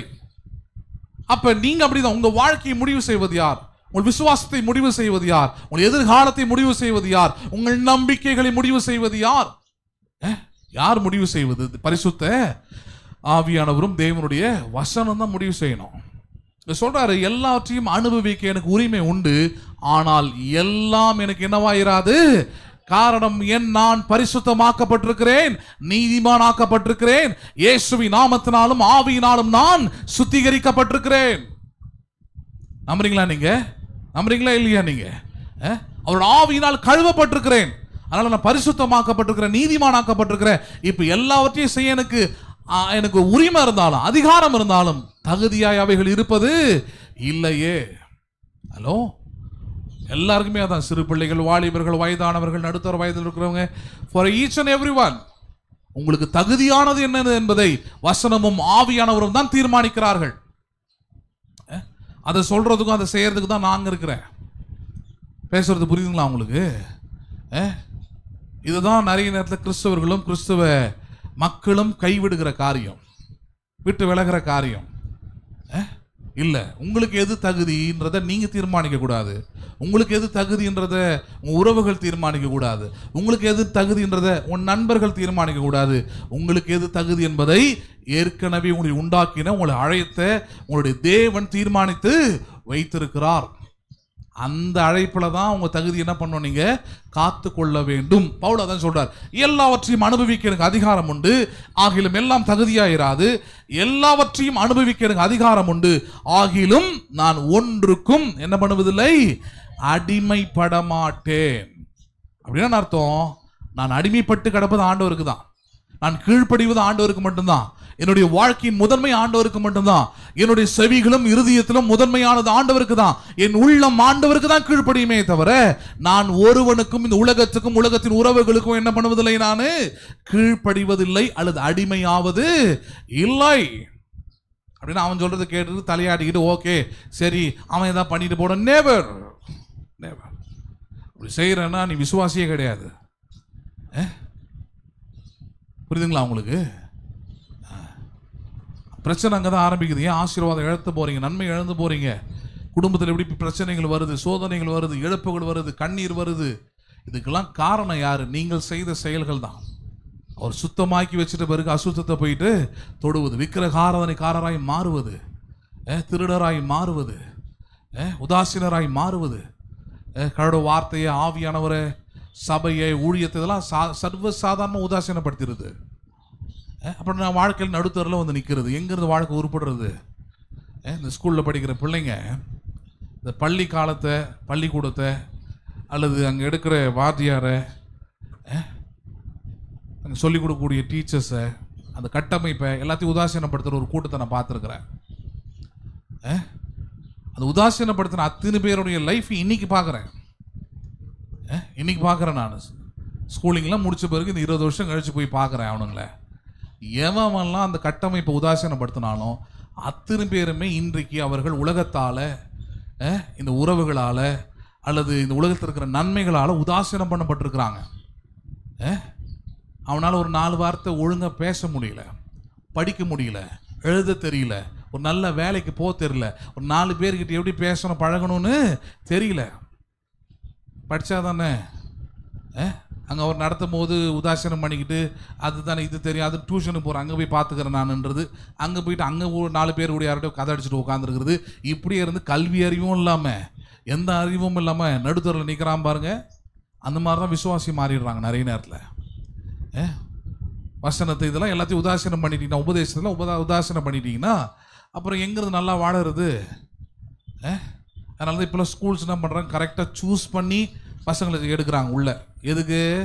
பேனர் வைக்கணும். என்ன பேனர் வைக்கணும்? 100% தேர்ச்சின்ட்டு. என்ன சதவீதம் தேர்ச்சி? அது என் சபையும் அப்படி தான் நான் இருக்க விரும்புகிறேன். அதனால போகிற ஆளுங்களை பற்றி நான் கவலைப்படுறதே இல்லை. ஒரு நாள் 2 நாள் கவலைப்பட்டு போயிட்டு வா, இனி ஜென்மத்துக்கும் மூஞ்ச கூட பார்க்கக்கூடாது, அதுக்காக ஆண்டவர்கிட்ட நான் வேண்டிக்கிறேன்ற மாதிரி தான் போகிறது நான். ஏன்? நீ எப்படி ஃபெயில் தான் ஆக போகிற, வெளியே போயிட்டு நான் பாஸாக பண்ண போகிற. நீ குட்டையிலேயே உன்னால் நீச்சல் அடிக்க முடியல, நீ இங்கிருந்து கடலில் நீச்சல் அடிப்ப? இது சின்ன இடம், இந்த இடத்துலேயே உன்னால் சர்வே பண்ண முடியல. மற்றதெல்லாம் போனீங்கன்னா தசமாக கொடுத்தியா, எவ்வளோ கொடுத்த, எவ்வளோ சம்பளம் உனக்கு மாதம் மாதம், எவ்வளோ வருமானம் வருது, கையில் எவ்வளோ வாங்குறன்றதுல முழு சம்பளம் எவ்வளோ, அது பத்தாவது காணிக்க, மாதமாக வாரம் வாரம் விசிட்டிங்கு, மொத்தமாக பிடுங்கி சுரண்டி ஞாயிற்றுக்கிழமை ஆராதனைக்கு வரலையா செத்து போயிடுவேன், வியாதி வரும், கேன்சர் வரும் உனக்கு. இந்த மாதிரிலாம் மிரட்டுற, இந்த மாதிரிலாம் நேரடியாகவே சொல்கிற, இந்த மாதிரிலாம் சபிக்கிற, உன் பிள்ளைங்க செத்து போகும், உன் பிள்ளைங்க நாசமாக போகும், உன் பிள்ளைங்களுக்கு படிப்பறிவு வராது, இப்படிலாம் சொல்லக்கூடிய சபைகள், ஊழியக்காரங்க இன்றைக்கும் இருக்கிறாங்க. இன்றைக்கும் முக்கால்வாசி சபை அப்படி தான் இருக்குது. வெளியே போனவங்களாம் அதான் சொன்னால, சூடாக காப்பியை தூக்கி வாயில் ஊற்றிட்டு இப்போ துப்பவும் முடியாமல் முழுங்கவும் முடியாமல் உட்காந்துருக்குறான், வாயை வேக வச்சுக்கிட்டு. அதான் சொல்கிறேன் நான். இங்கே ஒன்றுமே, ஏன்னா இங்கே அதுதான் நீங்கள் சூஸ் பண்ணணும். கடவுள் உங்களை சூஸ் பண்ணார் இல்லையா? அதே போல் வசனமோ சத்தியமோ உபதேசமோ நீங்கள் அவைகளை தெரிந்து கொண்டு நீங்கள் அதை பின்பற்ற நீங்கள் மனம் கொடுக்க வேண்டும். சொல்கிறதுக்கு மட்டும்தான் எங்களுக்கு வேலை. மனம் பொருந்தி செவி கொடுத்தால் இருக்குது. என்ன பொருந்தி செவி கொடுத்தால்? நீங்கள் மனம் பொருந்தி செவி கொடுத்தால் தேசத்தின் நன்மையை புசிப்பீர்கள் என்றார். எதை பொருந்தி செவி கொடுத்தால் நீங்கள் மனம் எதிர்த்து, மதம் பேதலித்து, மனம் நொந்து உதாசீனம் பண்ணால் ஒன்றும் நடக்காது. அதனால தான் இந்த இடத்துல சொல்கிறாரு இந்த வார்த்தைகளை, எல்லாம் அனுபவிக்க எனக்கு உரிமை உண்டு, அதிகாரம் உண்டு. ஆனால் எல்லாம் ஒன்று எனக்கு தகுதியாராது, இன்னொன்று அவைகளுக்கு நான் அடிமைப்படுவது இல்லை. என்னப்படுவதில்லை? நான் I am no more slave. நான் அடிமைப்படுவது இல்லை. 13 பாருங்க. வயிற்றுக்கு போஜனமும், எதுக்கு போஜனமும்? வயிற்றுக்கு போஜனமும் போஜனத்துக்கு வயிறும் ஏற்கும். எப்படி சொல்லியிருக்கிறாரு பாருங்க. நிறைய பேர் வாழ்க்கையே அதுக்காக தான் அப்படின்னு நினச்சிக்கிட்டு இருக்கிறாங்க உலகத்தில். உலகத்தார்கிட்டோ இல்லை சபையில் இருக்கிற ஆடுகளோடு கேட்டு பாருங்களேன், எதுக்கு வேலைக்கு போகிறீங்க கேட்டால் எல்லாம் ஒரு ஜான் வயிற்றுக்கு அப்படின்வாங்க. எல்லாம் எதுக்கு? இந்த வயிற்றுக்கு தானே பழைய. இல்லை, வேலைன்றது வேற, அதெல்லாம் ஒரு நாள் போதிக்கிறேன்.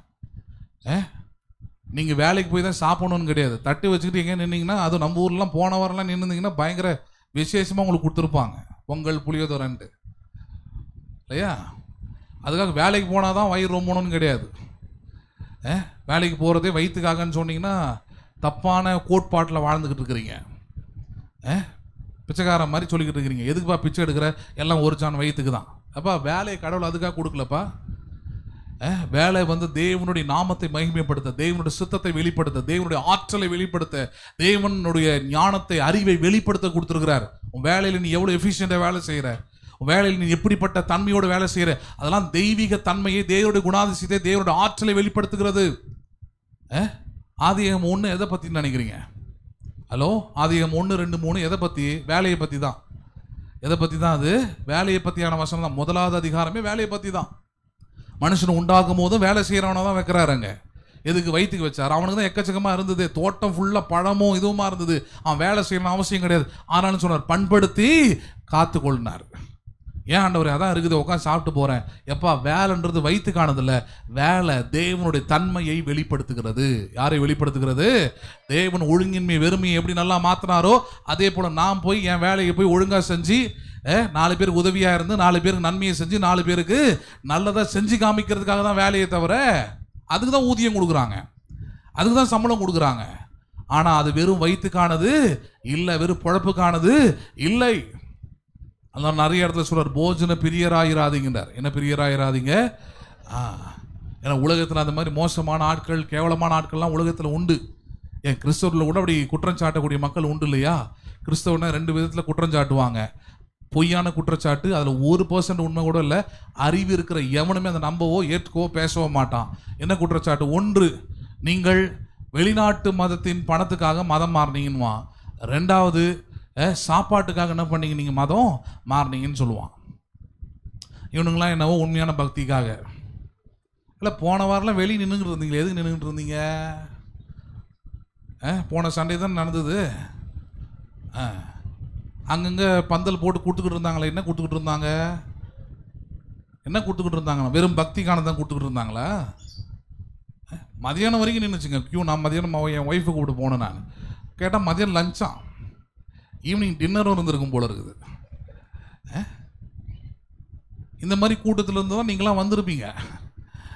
ஆனால் சபை அந்த மாதிரியான ஒரு இடம் இல்லை. ரட்சிப்பு அந்த மாதிரியான ஒரு வாழ்க்கை இல்லை. கிறிஸ்தவ வாழ்க்கை அதுக்கான வாழ்க்கை இல்லை. எதுக்கான வாழ்க்கை இல்லை? சாப்பாட்டுக்கான வாழ்க்கை கிறிஸ்தவ வாழ்க்கை இல்லை. ஹலோ, கிறிஸ்தவத்தில் மட்டும்தான் ஒன்று இருக்குது, உபவாசம்ன்ற ஒரு விஷயம் பாருங்க. உபவாச ஜபம், உபவாச கூடுகையெல்லாம் கிறிஸ்தவத்தில் தான் வச்சுருக்குறாங்க. அதை ஏன் அதை வச்சுருக்குறாங்க? புரிய வைக்கிறாங்க. எப்பா, நீ சாப்பாடு தண்ணிலாம் முக்கியம் இல்லை. யார் தான் முக்கியம்? எனக்கு ஆண்டவர் தான் முக்கியம். அவரோடு இணைந்திருப்பதுக்கு பேர் தான் ஃபாஸ்டிங்கு. புரியுதுங்களா உங்களுக்கு? அவரோடு உறவில் இருக்கிறன்றதுக்கு பேர் தான் ஃபாஸ்டிங்கே தவிர சாப்பிடாமல் இருக்கிறேன், தண்ணி குடிக்காமல் இருக்கலாம், அதை விட இவர் முக்கியன்றதான் ஃபாஸ்டிங். அங்கே அப்போ கிறிஸ்துவ வாழ்க்கையில் அதெல்லாம் இருக்குது பாருங்க. அப்போ என்ன பண்ணிடுறோம் இந்த இடத்துல? அவர் சொல்கிற மாதிரி எல்லாவற்றையும் அனுபவிக்க எனக்கு மன்னிக்கு, வயிற்றுக்கும் போஜனம், போஜனத்துக்கு வயிறும் ஏற்கணும் போது கிறிஸ்துவ வாழ்க்கை நிறைய பேர் சோத்துக்காகன்னு மாற்றி வச்சிருக்கிறாங்க. அதை எந்த சர்ச்சில் மதியானம் ஆராதனை முடிச்சா சோறு போடுவான், எங்கே போனால் சாப்பாடு கிடைக்கும்? கிடையாது, கிடையவே கிடையாது. நான் இங்கே இருக்கிற வேலை செய்கிற பிள்ளைங்களுக்கெல்லாம், முக்கியமாக காலேஜுக்குலாம் நான் சொல்லுவேன், பட்னியாக வேலை செய்யடா, பட்னியாக என்ன பண்ணு, வேலை செய், ஒன்றும் பிரச்சனையா, ஒன்றும் செத்து போயிட மாட்டேன், ஒன்றும் ஆகாது. 12th வரைக்கும் எனக்கு நல்லா ஞாபகம் இருக்குது. 12ஆம் வகுப்பு வரைக்கும், சின்ன வயசுலேருந்து குழந்தையிலேருந்து 12வது வகுப்பு வரைக்கும் ஒரு நாளும் ஞாயிற்றுக்கிழமை காலையில் சாப்பிட்டதா சரித்திரமே கிடையாது. காலையில் எழுந்த உடனே ஒரு பூஸ்ட் ஒன்று கொடுப்பாங்க, அவ்வளோதான். அது 8 மணிக்கு குடிச்சிட்டு இங்கேருந்து பொன்னேரிக்கரைக்கு சர்ச்சுக்கு போனால் 2:30 மணிக்கு அங்கே சாப்பாடு கிடைக்கும். கீழே தான் பாயில் தான் உட்காந்துருக்கணும். ஓலை குடிசை சபை தான், வெயில் அனல் கொளுத்தும், அவ்வளோ கஷ்டமாக இருக்கும், கடினமாக இருக்கும், வென்டிலேஷன் இருக்காது, அவ்வளோ கடினமாக தான் இருக்கும் அந்த இடத்துல. காலையில் 8:30 மணிக்கு சைக்கிளில் வேறு போகணும். இன்னைக்கு இருக்கிற மாதிரியான வசதிகள்லாம் கிடையாது. சைக்கிள் எடுத்தோன்னா இங்கிருந்து மெரிச்சிக்கிட்டு அவ்வளோ தூரம் போனோம். அங்கே இன்னைக்கு நிறைய பேர் நான் ராயல் என்ஃபீல்டு ஓட்டத்தை பார்த்துக்கிட்டு இருக்கிறேன். இல்லை 20 வருஷத்துக்கு முன்னாடி என் கதையை போய் பாரு, விதைச்சிருக்கிறேன், அறுக்கிறேன். இப்போ 40 லட்சத்துக்கு ஒரு BMW வண்டி ஒன்று வந்துருக்குதுன்றாங்க, வாங்கணும்னு பிரயாசப்படுறேன். ரொம்ப வயிற்றுச்சலாக இருக்குது பிரதர், நிறைய மரம் இருக்குது, கம்பம் இருக்குது, மாட்டிக்கிட்டு தொங்கு, அதுக்கு நான் என்ன பண்ண முடியும்? வயிற்றுச்சலாக இருந்தால் ஹலோ, வண்டி அவன் உருவாக்குறான், அவரு கொடுக்குறாரு, வாங்குறேன், ஓட்டுறேன்.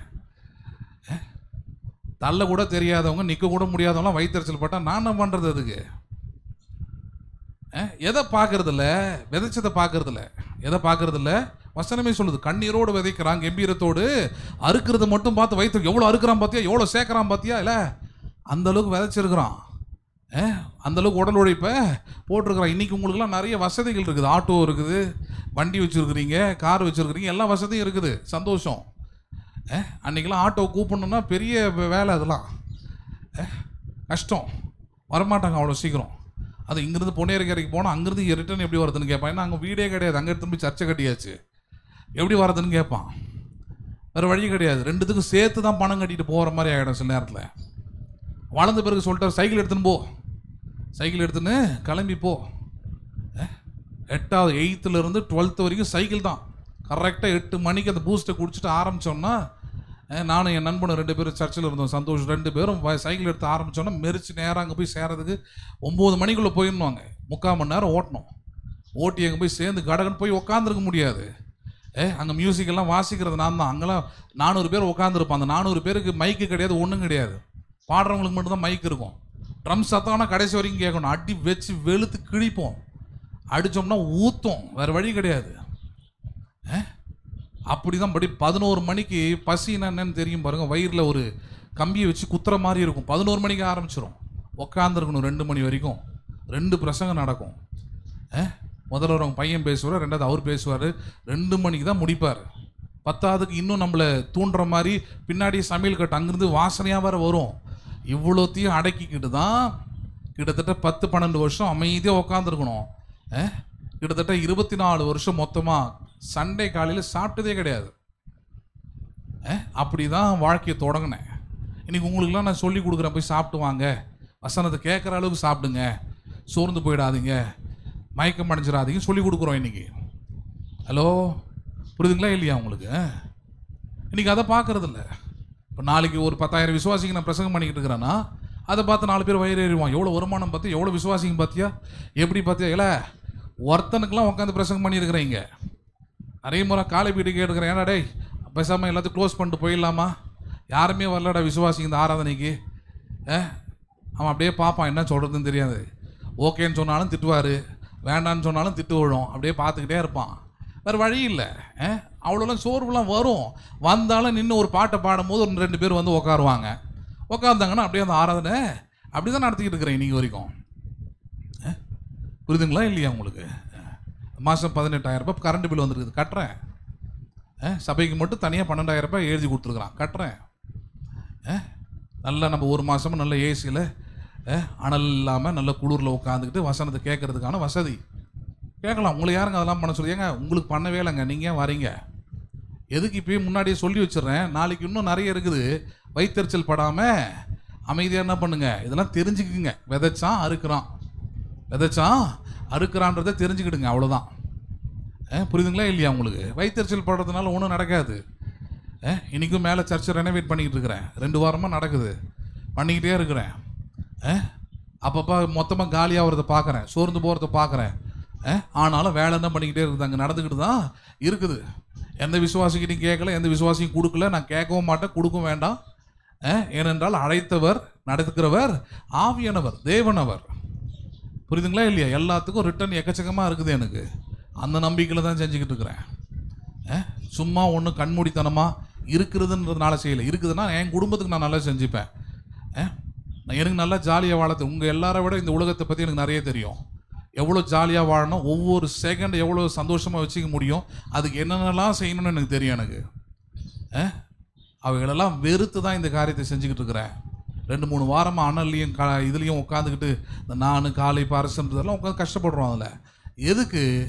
ஒரு உன்னதமான ஒரு நோக்கம், ஒரு திட்டம், தேவனுடைய காரியம் என்ன பண்ணணும், இங்கே நிறைவேறணும். ஆத்துமாக்கள் ரட்சிக்கப்படணும், தேவனை அறிந்து கொள்ளணும், அவங்களும் இந்த ஆசீர்வாதத்துக்குள்ள நன்மைக்குள்ள வரணும். அதுதான் நோக்கம். பேசுறது புரியுதுங்களா உங்களுக்கு? வெறும் சோறு சாப்பாடு அதுக்கு நீங்கள் சபைக்கு வர தேவையில்லை. அதுக்காக சபை நான் கேட்குறேன், புரியுதுங்களா? இல்லை, சாப்பாடு வந்து வெறும் சரீரத்துக்கானது, உங்கள் மூளைக்கானது இல்லை. ஆனால் உங்கள் மூளையை மழுங்கடிக்க முடியும். ஹலோ, உங்கள் மூளை என்ன பண்ண முடியும்? சோத்தை போட்டு போட்டு போட்டு போட்டு வச்சிங்கன்னா அந்த பிள்ளைங்களுக்கும் அந்த ஆளுக்கும் பாருங்கள், சோத்து மூட்டைங்களுக்கெல்லாம் ஒன்றுமே ஒர்க் அவுட் ஆகாது, மைண்டு அறிவே இருக்காதுன்னு வாங்க.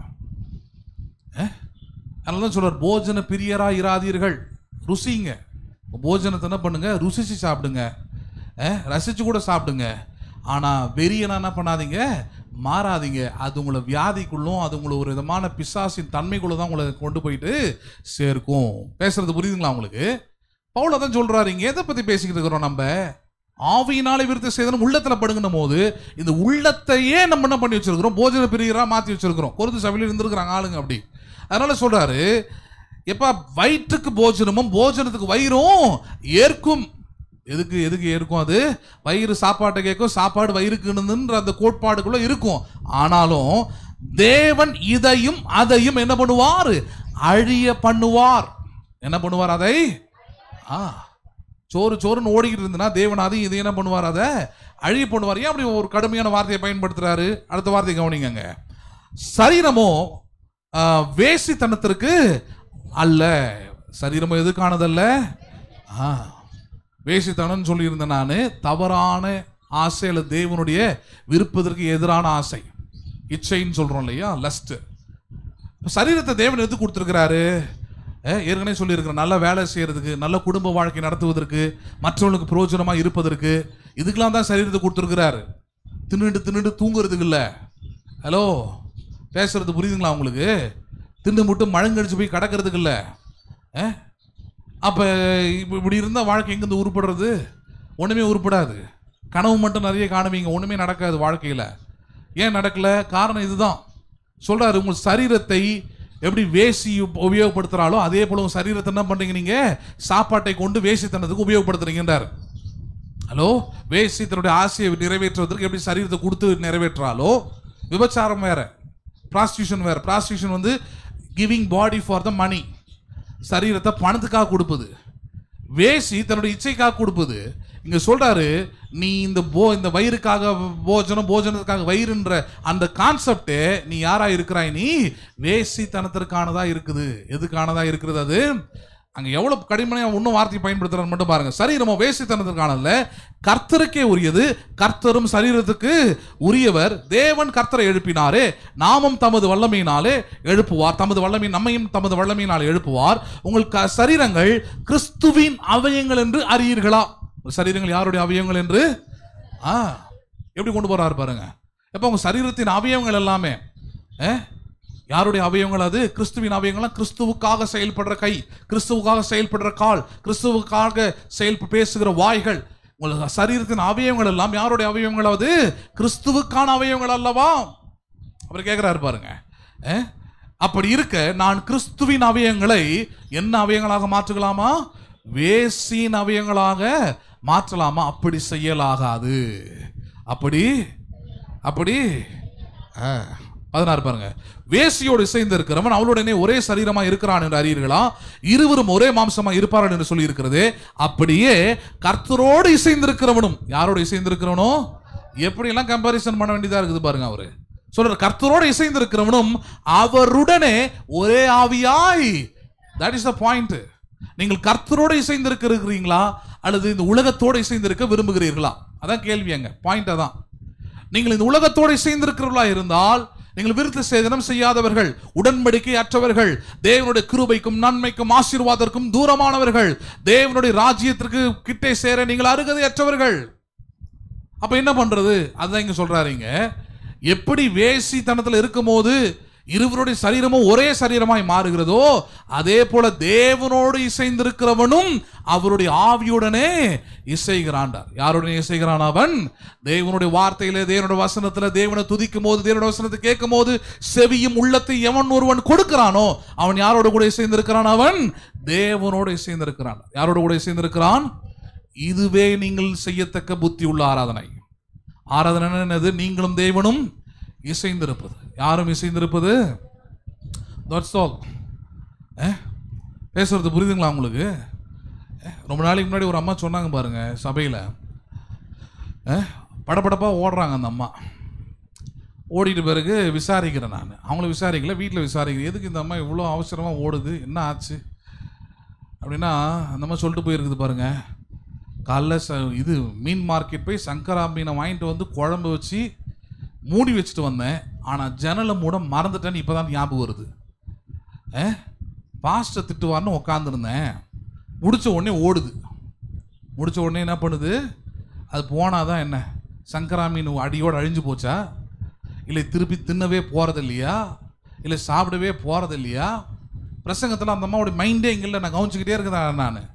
அது அப்படியே பதட்டமாக உட்காந்துருக்குது, எது யோசிச்சுக்கிட்டே உட்காந்துருக்குது. ஏன் அப்படி இருக்குது? ஏனென்றால் உள்ளம் எதை நோக்கி இருக்குது? அது எங்கேயோ மாம்சத்தை நோக்கி இருக்குது, அழிவான காரியங்களை நோக்கி இருக்கிறது. இங்கே அதை தான் சொல்றாரு, ரெண்டுத்தையும் தேவன் அழிய பண்ணுவார். உள்ளமோ தேவனோடு இசைந்திருப்பதற்காக கொடுத்திருக்கிறார். உள்ளமோ யாருக்காக இசைந்திருப்பது கொடுத்திருக்கிறாரு? ஆமாம். ஆராதனை என்றால் என்ன? ஆராதிப்பது என்றால் என்ன? கூடுகை என்றால் என்ன? வீட்டில் இருப்பது என்றால் என்ன? ஈச் அண்ட் எவ்ரி டைம் நீங்கள் தேவனோடு கூட இசைந்து இருப்பது. யாரோடு கூட இசைந்து இருப்பது? ஆமாம். லவ் பண்ணுற ஆளுங்களை பார்த்துருக்கிறீங்களா? இல்லை பண்ணியிருக்கிறீங்களா? பசங்களை கவனிச்சிருக்கிறீங்களா இல்லையா? அவளே இல்லைன்னா கூட சரி, அவன் இருக்கிற மாதிரியே வாழ்வான், அவன் இருக்கிற மாதிரியே நடந்துப்பான். 24 hours அவன் நினைப்பாவே இருப்பான். அவளுக்காக என்ன செய்யலாம், என்ன போடலாம், என்ன வாங்கி தரலாம், வானத்தையே வில்லா மாற்றலான்னு கூட யோசிச்சுட்டு உட்காந்துருப்பான். அவனுக்குள்ள அவ்வளோ ஒரு தன்னம்பிக்கை இருக்குது, உற்சாகம் இருக்குது. அப்பா இருப்பாங்க, அம்மா இருப்பாங்க, ஸ்கூல் இருக்கும், அது இருக்கும், எதை பற்றி கவலைப்பட மாட்டான். Fully filled in the heart. உள்ளத்தில் முழுக்க என்ன பண்ணியிருக்கிறா? அவன் நிறைஞ்சிருக்கிறதுனால அவன் நினைப்பாவே இருப்பான். ஒரு கட்டத்தில் அவன் விட்டுட்டு போகும்போது தான் தெரியும் நமக்கு, ஆள் டோட்டலாக அப்செட் ஆகிடுறான், ஏமாந்து போயிடுறான், நொந்து போயிடுறான். ஆனால் அது உலக உறவு பாருங்கள். தேவனுடைய உறவு அப்படி கிடையாது. Never upset you. உங்களை ஒருபோதும் என்ன பண்ண மாட்டார், அப்செட்டே பண்ண மாட்டார். ஒன்னே ஒன்று தான் எதிர்பார்க்குறாரு, உள்ளத்தில் அவரோடு கூட இசைந்திருப்பாயாக. எங்கிருந்து ஆரம்பிங்க லைஃபை? நல்லா சொல்லுங்களேன். ஞானஸ்தானத்திலிருந்து கிறிஸ்துவ வாழ்க்கையில் இல்லை, உள்ளத்தில் இருந்து ஆரம்பிக்குது. எங்கிருந்து ஆரம்பிக்குது கிறிஸ்துவ வாழ்க்கை? The Christian life has been started from your heart, from your spirit,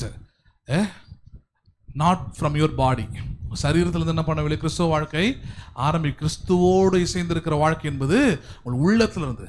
பரிசுத்த ஆவியானவர் உங்கள் உள்ளத்தில் ஏற்படுத்தியிருக்கிறாரே அந்த விருத்த சேதனம், செவிகளிலும் இருதயத்திலும், அங்கிருந்து ஆரம்பிக்குது கிறிஸ்துவ வாழ்க்கை, அந்த உறவு எல்லாமே. அதான் சொல்றாங்க 17. அப்படியே கர்த்தரோடு இசைந்திருக்கிறவனும் அவருடனே ஒரே ஆவியாய் இருக்கிறான். வேசித்தனத்துக்கு விலகி ஓடுங்கள். மனுஷன் செய்கிற எந்த பாவமும் சரீரத்துக்கு புறம்பாக இருக்கும். வேசித்தனம் செய்கிறவன் தன் சுய சரீரத்துக்கு விரோதமாகவே பாவம் செய்கிறான். உங்கள் சரீரமானது நீங்கள் தேவனாலே பெற்றும், ஹலோ, சரீரமானது யாராலே பெற்றும்? சோத்துக்காக சரீரத்தை கொடுக்கலன்றார். சோத்துக்காக ஓடுற கூட்டத்தை பார்த்து சொல்றாரு, எதுக்காக சரீரத்தை கொடுக்கல? எதுக்காக கொடுக்கல? அன்னைக்கு ரொம்ப நாளைக்கு முன்னாடி பிறகு எங்கள் அப்பா சொன்னார், அம்மா சர்ச்சுக்கெலாம் நீ வரலாமே அப்படின்னு. ஒரு விசுவாசி தான் பின்மாற்றத்தில் இருக்குது, அதுக்கிட்ட சொல்லிக்கிட்டு அந்த அம்மா சொல்லுது பாருங்க, உங்கள் சர்ச்சுக்கு வந்து சோறு போடுவீங்களா அப்படின்னு கேட்டுச்சு. முதல்ல எடுப்பேன். காரில் உட்காந்துருந்தேன் நான். எங்கள் அப்பாவை பார்த்து கூப்பிட்டேன், ஒழுங்காக ஏறி காரில் உட்காரு, இதெல்லாம் கூப்பிடாத, 1 மணி நேரம் கூட உள்ளே உட்கார முடியாது இதால். புரியுதுங்களா இல்லையா? லேகியோன ஓட்டின மாதிரி ஓட்டி விட்டுருவோம், அதை ஒழுங்காக ஏற்றிரு, வேஸ்ட்டு சேர்க்காத. சோறு சோறு சோறு சாப்பாடு எப்போ பார்த்தாலும் அது சோறு. சர்ச்சுக்கு வானா சோறு போடுவீங்களான்னு கேட்டால் என்ன பண்ணுறது? லைசால் இருக்குது, ஃபெனாயில் இருக்குது, விஷம் கூட வாங்கி வைக்கிறேன். சர்ச்சு எதுக்கு? சோத்துக்கா? அது ஒரு பார்ட், எப்பயாவது ஒரு வாட்டி இதை செய்கிறோம், அது இல்லைன்னு சொல்லலை. ஆனால் கிறிஸ்துவ வாழ்க்கை, உலக வாழ்க்கை எல்லாமே அப்படி தான் இருக்குது. நான் சர்ச்சை பற்றி மட்டும் பேசலை, கம்ப்ளீட்டாக பேசுவோம். ஆராதனை என்பது, புத்தி உள்ள ஆராதனை செய்வது என்பது சபையில் பற்றி பேசலை. நான் வாழ்க்கை முழுக்குமே ஆண்டவருக்காக நீங்கள் என்ன ஆராதனை செய்கிறீங்க? நீங்கள் புத்தி உள்ள ஆராதனை, உங்கள் சரீரங்களை தேவனுக்கென்று புத்தி உள்ள ஆராதனை செய்ய ஒப்பு கொடுக்குறீங்க. அப்போ இந்த சாப்பாட்டுக்காக பாருங்க, மெயினாக மனுஷனோட மென்டாலிட்டி, மைண்டே அப்படி தான் இருக்குது, ஏங்குது. அதுக்காக எதையும் அவன் செய்ய தயாராக இருக்கிறான், அவன் எதையும் பண்ண தயாராக இருக்கிறான். இங்கே அதனால தான் சொல்கிறாரு, சரீரம் யாருக்கானது? அது தேவனுக்கானது. யாருக்கானது அது? அப்போ உங்கள் சரீரத்துக்கு சொல்லுங்க, சரீரமே நீ சாப்பாட்டுக்கானவன் அல்ல, நீ யாருக்கானவன்? நீ தேவனுக்கானவன். இந்த சரீரத்துக்கு உரிமையாளர் தேவன். சாப்பாடு இருக்கும், உங்கள் சரீரம் செத்து போயிடும், நீங்கள் செத்து போயிடுவீங்க, உங்கள் சரீரம் மண்ணுக்குள்ளே போயிடும். அதை எழுப்ப போகிறவர் சாப்பாடு இல்லை, எழுப்ப போகிறவர் தேவனே எழுப்ப போகிறார். யார் தான் எழுப்ப போகிறார் அதை? அப்ப சரீரத்துக்கு சொல்லிக் கொடுக்கணும். எதை சொல்லிக் கொடுக்கணும்? உங்கள் சரீரமானது நீங்கள் தேவனாலே பெற்றும் உங்களில் தங்கியும் இருக்கிற பரிசுத்த ஆவியினுடைய ஆலயம். என்ன ஆலயமா இருக்குது அது? இதனால்தான் இவ்வளவு நேரம் வேசித்தனம் பேசிக்கிட்டு இருந்து இதை இந்த பாயிண்ட் கொண்டு வரதுதான். உன் சரீரம் தேவன் தங்கி இருக்கிற இடம். அது தேவனை தவிர்த்து இன்னொரு மனுஷனோ இன்னொரு மனுஷியோ இன்னொரு காரியங்களோ பொருள் ஆசைகளோ மற்ற உலக விருப்பங்களோ உள்ள தங்கி தாபரித்து அதுக்கு குட்டியாட்டம் போட வேண்டிய இடம் இல்லை. உன் சரீரம் தேவனுக்கு சொந்தமானது. அந்த சரீரம் ஆலயம். காரணம், பரிசுத்த ஆவியானவருக்குள்ளே தங்கி வாசம் பண்ணுகிறார், உள்ளத்தில் தங்கி வாசம் பண்ணுகிறார். சரீரத்தை அதுக்கு தான்ப்பா கொடுத்துருக்கிறாரு. உன் சரீரம் ஆத்மாவையும் உள்ளத்தையும் தாங்கிட்டு இருக்குது. புரியுதுங்களா உங்களுக்கு? சரீரம் இல்லாமல் உள்ளங்கள் வாழும். ஆவி இருக்கும், ஆத்மா இருக்கும். ஆனால் இந்த ஆவியும் ஆத்மாவும் இல்லைன்னா சரீரம் என்ன பண்ணாதாங்க? இருக்காது. அப்ப எது முதன்மையானது? ஆவியும் ஆத்மாவும் சரீரம் நடத்துதான். முதல்ல ஆவி தான் முக்கியங்க. அதனால சொல்றார், உன்னுடைய சரீரம் தேவனுடைய ஆலயம். நீ அப்படி பார்க்க ஆரம்பியாத, அப்படி செயல்படுத்த ஆரம்பி. அப்படி பார்க்க ஆரம்பிச்சுன்னா மதிப்பீங்க உங்க சரீரத்தை. அப்படி ஆரம்பிச்சிங்கன்னா அந்த சரீரத்தை நல்லபடியாக பார்த்துப்பீங்க, ஆரோக்கியமாக பார்த்துப்பீங்க, பலனுள்ளதாய் பார்த்துப்பீங்க, நல்ல நல்ல திடனுள்ளதாய் பார்த்து கொள்வீங்க. பலவீனமாக அதை விடவே மாட்டீங்க. ஹலோ, ஒரு 2-3 வாரத்துக்கு முன்னாடி ஜிம்முக்கு போயிருந்தேன் பாருங்க. அங்கே பார்த்தா வாலி பசங்க பெரியவங்க வயசானவங்களோட பார்த்தேன் நான். அப்படியே உட்காந்து பார்த்துக்கிட்டு, பெரிய ஜிம் அது, உட்காந்து அப்படி பார்த்துக்கிட்டே இருக்கிறேன் பாருங்க. எல்லாம் வாரம் அந்த சட்டையை கைட்டி போட்டு அப்படி இந்த அது இதை டிஷர்ட்டை போட்டுக்கிட்டு அவன் ஒர்க் அவுட் பண்ணுறதுலாம் பார்த்தா கண்ணில் இருந்து தண்ணீரே வந்துடும் போல இருக்குது. ஏன்டா அப்படிலாம் பண்ணிட்டு கிடக்குறீங்கன்ற மாதிரி இருக்குது. அப்படி பண்ணி அவன் மசில்ஸ் எல்லாம் அப்படி ஏற்றி அவன் முடிச்சுட்டு அப்படி வந்து நிற்கிறான் பாருங்க. அப்படி வேறு ஊற்றிக்கிட்டு அவனால் கை கூட தூக்க முடியாது. சில நேரத்தில் அவனுக்குள்ளே கம்ப்ளீட் அவனுடைய எல்லா எனர்ஜியுமே போயிருக்காங்க. ஏன் இவ்வளோ தூரம் கஷ்டப்படுறான்? Because he loves his body. எதை விரும்புகிறான் அவன்? அவனுடைய சரீரத்தை அவன் விரும்புகிறபடியினால. ஒரு உலகத்தானே தன் சரீரம் அழகாக இருக்கணும் அல்லது நல்லா ஆரோக்கியமாக இருக்கணுன்ற விருப்பத்தினால இருக்கிறானா. நீங்கள் உலக மக்களை போய் பாருங்கள், காலையில் கிரவுண்ட்லலாம் போய் பாருங்களேன். வயசானவங்க பெரியவங்க சின்னவங்க எல்லாம் இப்போல்லாம் எக்கச்சக்கமான கூட்டமாகிருச்சு. அவ்வளோ பேர் நடக்கிறாங்க. புரியுதுங்களா? இங்கே கவர்மெண்ட்டே எழுதி போட்டிருக்குது எல்லா இதுலையுமே, நல்வாழ்வுக்கு நடைப்பயிற்சி செய்யணும்னு எழுதி போட்டிருக்குது. இதெல்லாம் உதாசீனப்படுத்துகிற ஒரே ஆளுங்க யார் தெரியுமா? கிறிஸ்தவம் மட்டும்தான். இது எல்லாத்தையும் கேவலப்படுத்துறீங்க. கடவுளை அவர் சுகப்படுத்துகிற தேவன். கிழிப்பார், படுக்க போட்டு காரியத்தை முடிச்சு விட்டுருவார். ஜாக்கிரதை. பேசுறது புரியுதுங்களா உங்களுக்கு? உங்கள் சரீரத்தை கொடுத்துருக்கிறாருன்னா அதை ஆரோக்கியம் உள்ளதாய் பலன் உள்ளதாய் பார்த்துக்க வேண்டியது உங்களுடைய வேலை. அது ஒரு சின்ன பலவீனம் வந்துச்சுன்னா அதுதான் டாக்டர்ஸை வச்சிருக்கிறாரு. நேராக போய் பார்த்து அதை என்ன ரெக்டிஃபை பண்ணணுமோ, என்ன மாத்திரை போடணுமோ, என்ன மருந்து போடணுமோ போட்டு அந்த சரீரத்தை நல்லபடியாக பார்த்துக்கிட்டீங்கன்னா தான் நீங்கள் உண்மையான கிறிஸ்தவங்க. உண்மையாகவே கடவுளை நம்புறீங்க, அறிவுள்ள கிறிஸ்தவங்க. நீங்கள் செய்கிற ஆராதனை புத்தி உள்ள ஆராதனை. நான் சரீரத்தை நல்லபடியாக பார்த்துக்க மாட்டேன், அது ஏதோ ஒரு நம்ம வலிச்சுக்கிட்டே இருக்குது. எல்லாம் சட்டு புட்டுன்னு போய் பாரு. அது ஏதோ பெரிய பிரச்சனை ஆகிறதுக்கு முன்னாடி முடிச்சிரு. வலிச்சுக்கிட்டே இருக்குதுன்னு விட்டுக்கிட்டே இருக்காத. சிலருக்கு அதெல்லாம் மனநோயாக கூட ஆயிடுது. சிலர் அந்த மாதிரி இருக்கிறாங்க, அவங்களுக்கும் சொல்லி ஆகணும் இல்லையா?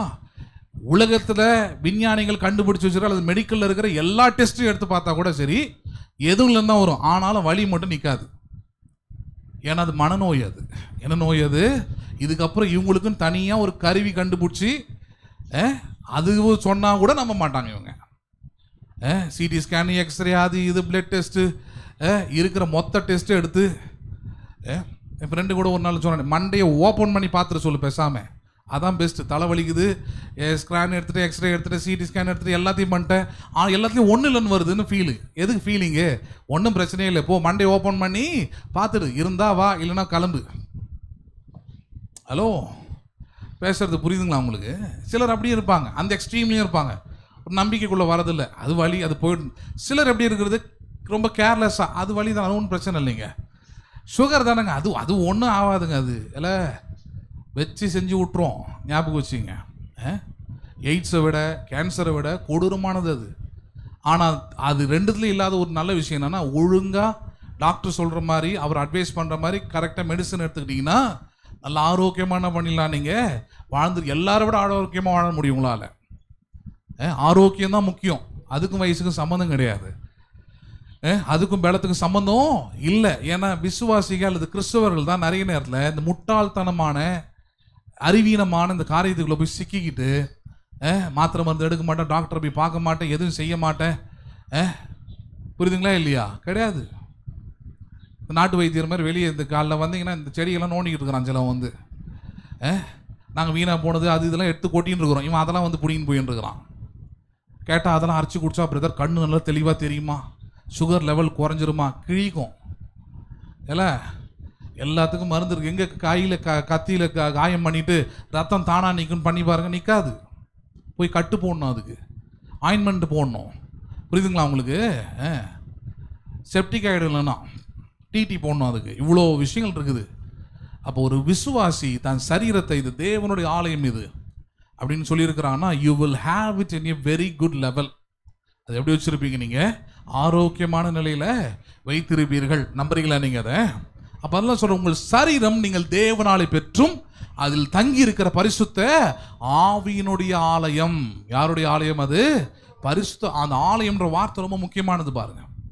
இன்றைக்கும் சில மலை கிராமங்களில் போய் நான் போய் பார்க்குறேன். ஹில் ஸ்டேஷன்ஸில் சில ஹில் ஸ்டேஷன்ஸ்லாம் அவ்வளோ அழகாக, ரொம்ப அழகாக மெயின்டைன் பண்ணியிருக்கிறாங்க. அங்கே எந்த மனுஷனும் எந்த ஆஃபீஸர்ஸும் இல்லை க்ளீன் பண்ணி. இங்கெல்லாம் நான் இந்த நகராட்சி ஆளுங்க அப்படிலாம் வந்து நைட்டு பகலமாக வந்து க்ளீன் பண்ணிக்கிட்டு இருக்கிறாங்க. அந்த மாதிரி ஆளுங்கெல்லாம் கிடையாதுங்க. ஆனால் க்ளீனாக இருக்குதுங்க.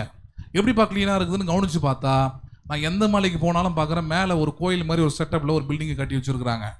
அங்கே யாரும் இருக்கிறது இல்லை, அங்கே பூஜாரி இருக்கிறது இல்லை, யாரும் இருக்கிறது இல்லை. ஒரு சின்ன லைட்டை போட்டு எப்படியோ அங்கே கட்டி வச்சுருக்குறாங்க. இந்த கோயில் ஒன்று இருக்கிறதுனாலே அங்கே போய் எவனும் தண்ணி அடிக்கிறது இல்லை, சீட்டு ஆடுறது இல்லை, அதை அசுத்தம் பண்ணுறதில்ல. ஏன்னா அது கோயில் கட்டியிருக்கிறான், அது கடவுளுது அது அப்படின்ற எண்ணத்தினாலே அந்த இடம் எப்படி இருக்குது, அங்கே க்ளீனாக வச்சுருக்கிறான். அப்போ நீங்களே தேவனுடைய ஆலயம்னு இங்கே வசனம் சொல்லுது. நீங்களே யாராக இருக்கிறீங்க நீங்கள்? அப்போ உங்கள் சரீரத்தை எப்படி பார்த்துக்கணும்? எந்த சரீரத்துக்கு எதை ஏற்றுக்கும் அதை தான் சாப்பிடணும். சரீரத்துக்கு எது ஆரோக்கியம் அதை தான் சாப்பிடணும். இந்த சரீரத்துக்கு எது பலன் அதை தான் சாப்பிடணும். இந்த சரீரத்தை சாப்பிட்டு எதை சாப்பிட்டா நான் வேலை செய்ய முடியும், பிரசங்கம் பண்ண முடியும், எதை சாப்பிட்டா நான் வந்து முழு பலத்தோடு இயங்க முடியுமோ அதை மட்டும்தான் நான் என்ன பண்ணணும், சாப்பிடணுமே தவிர இன்னொருத்தர் கம்பேரிசன் பண்ண முடியாது. ரெஸ்லிங்கில் கிரேட் காலின்னு ஒருத்தர் இருக்கிறாரு. ஒரு வேலைக்கு 80 முட்டை சாப்பிட்றாரு. மதியானம் அவருடைய லஞ்ச் வந்து பார்த்தீங்கன்னா கிட்டத்தட்ட ஒரு முழு 8 கோழியை சாப்பிட்றாரு. அதே மாதிரி தான் நானும் சாப்பிட போகிறேன்னா என்ன ஆகும்? அது அவருடைய உடம்பு, அவருடைய சரீரம், அவருடைய லைஃப் ஸ்டைலு. அவர் அப்படி சாப்பிட்டா தான், பார்த்துருக்குறீங்களா இல்லையா? அவரெல்லாம் நல்லா இவ்வளோ ஹைட் இருப்பார், நல்லா இவ்வளோ பெரிய அகலமான ஒரு மார்பு, அப்படி நினச்சி இப்படி வருவார். அப்படி யாராக இருந்தாலும் பார்த்தா பயந்துருவாங்க அந்த மனுஷனை பார்த்தா. சாப்பிட்டு நல்லா ஒர்க் அவுட் பண்ணி நல்ல பலனாக வச்சுருக்கிறார் அவர். அப்போ டோன்ட் கம்பேரிசன் இந்த ஃபுட்டு. அவன் 10 ஐஸ்கிரீம் சாப்பிட்றான், நானும் சாப்பிட்றேன். ஏன்னா அவன் 10 ஐஸ்கிரீம் சாப்பிட்டா அவன் உடம்பு ஜீரணமாகும், அவன் உடம்பு நல்லா ஏங்கும், அவன் நல்லா ஏங்குவான், அதனால் நல்லா இருப்பான். ஆனால் நீங்கள் அப்படி கிடையாது. நீ 2 ஐஸ்கிரீம் படுத்து சாப்பிட்டு போட்டு சுகர் ஏறி போய் படுத்துப்ப. அப்புறம் அவன் சாப்பிட்டானே, அது அவன் வேற நீ வேற. உன் சரீரனவும் அதுக்கேற்ற மாதிரி நீ என்ன பண்ணணும், அதை பயன்படுத்தணும். சபையில் இருக்கிற விசுவாசிகளுக்கு சொல்கிறேன், சரீரத்தை நீங்கள் முதல்ல கரெக்டாக கவனிக்கிறீங்கன்றது எதில் வச்சு தரம் தெரியுமோ? உள்ளத்தை சரியாக வச்சுருக்கிறீங்க. எதை சரியாக வச்சுருக்கிறீங்க? நீங்கள் உள்ளத்தில் ஆவியானவர் தான் அவர் சொல்லிக் கொடுப்பார். சரீரம் தேவனுக்குரியது. சரீரம் யாருக்குரியது? அது எல்லாம் சொல்லுங்களேன்.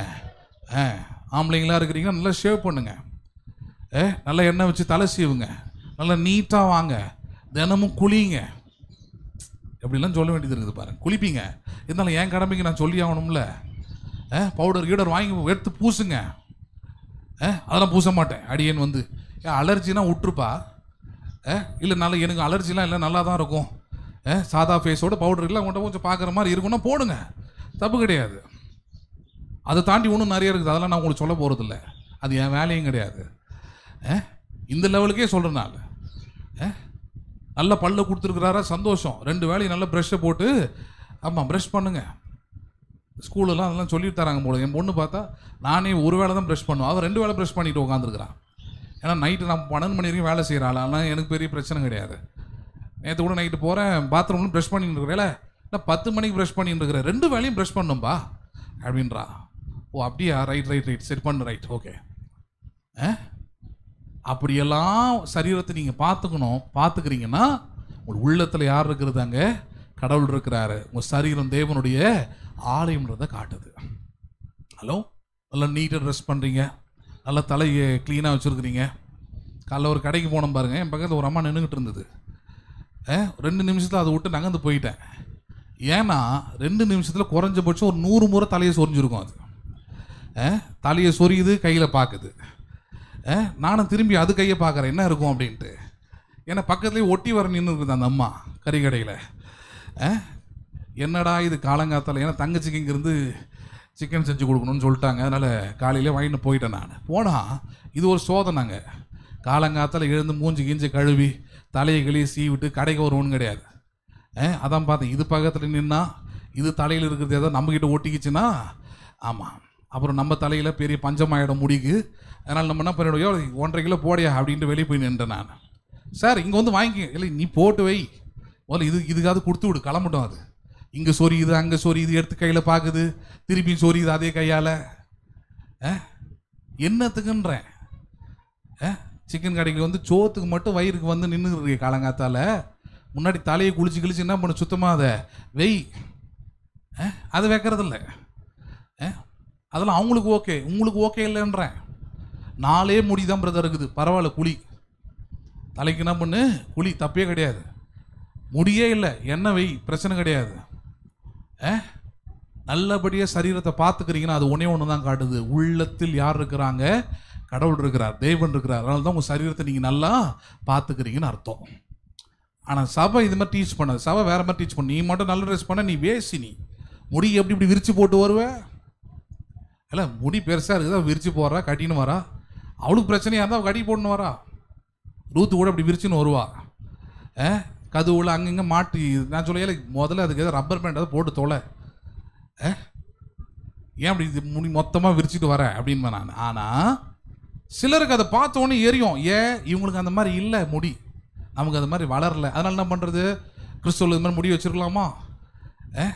நான் 12th படிக்கும்போது முடியை நல்லா நீளமாக வளர்த்து வச்சுருந்தேன். கிட்டார் பிளேயராக இருந்தேன் அப்போ நான் லைட் மியூசிக்கில். அதனால் பெருசாக வளர்த்து இழுத்து இருந்த பாருங்க. திருப்பதி ஒரு ஆள் வந்துட்டார், அவர் விசுவாசி, ஒரு கிறிஸ்தவ பையன். உங்கள் அப்பா ஆராதனை நடத்துகிறாரு, நீ இப்படிலாம் முடி வளர்க்கலாமா? சொல்கிற ஆளுக்கு முடியே கிடையாது தலையில். அவர் தலையை பார்த்துட்டு நினச்சிக்கிட்டேன், உனக்கு முடி இருந்தால் எனக்கு அட்வைஸ் பண்ணு, உனக்கு இல்லாத வயிற்றுல என்கிட்ட காட்டாத. எனக்கு இருக்குதோ வளர்த்துட்டு போகிறேன், நாளைக்கு தப்புன்னு தெரிஞ்சால் கட் பண்ணிட்டு போகிறேன். முடியலையா வாழறாரு? நான் கேட்குறேன், உள்ளத்தில் என்ன பண்ணுறாரு அவர்? உள்ளத்தில் வாழ ஆரம்பிச்சிட்டாருன்னா நான் சொல்கிறது உள்ள சரியாயிருச்சுன்னா எல்லாமே வெளியே சரியாயிடும். பேசுறது புரியுதுங்களா உங்களுக்கு? இப்போ உள்ளத்தில் ஆவியானவர், உள்ளத்தில் விருத்த சேதனம், உள்ளத்தில் செவிகளிலும் இருதயத்தில் விருத்த சேதனம் செய்யப்பட்டா அவுட்டர் லுக்கு எல்லாமே என்ன பண்ணுவாங்க, சரியாயிடும். இல்லைன்னா வெறும் மேக்கப்பாக தான் இருக்கும்.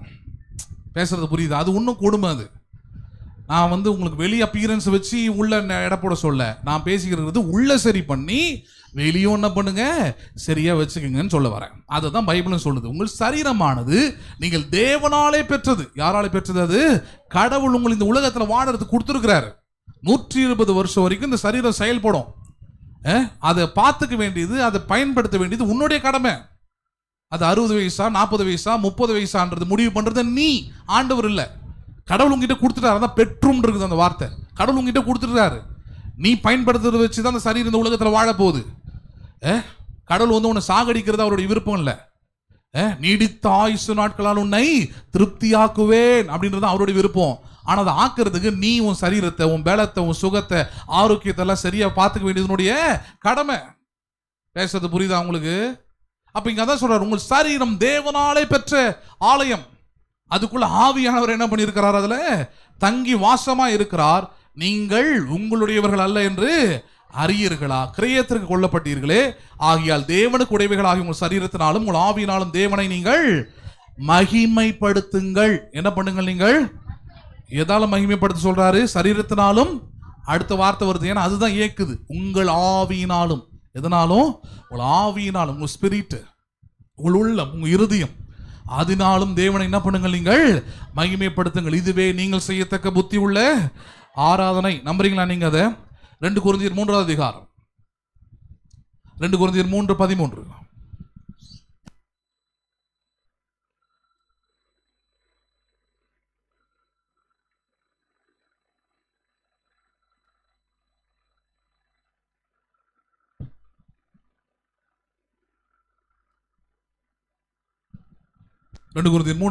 மேலும் ஒழிந்து போவதின் முடிவை இஸ்ரவேல் புத்திரர் நோக்கி பாராதபடிக்கு மோசே தன் முகத்தின் மேல் முக்காடு போட்டுக் கொண்டது போல நாங்கள் போடுகிறது இல்லை.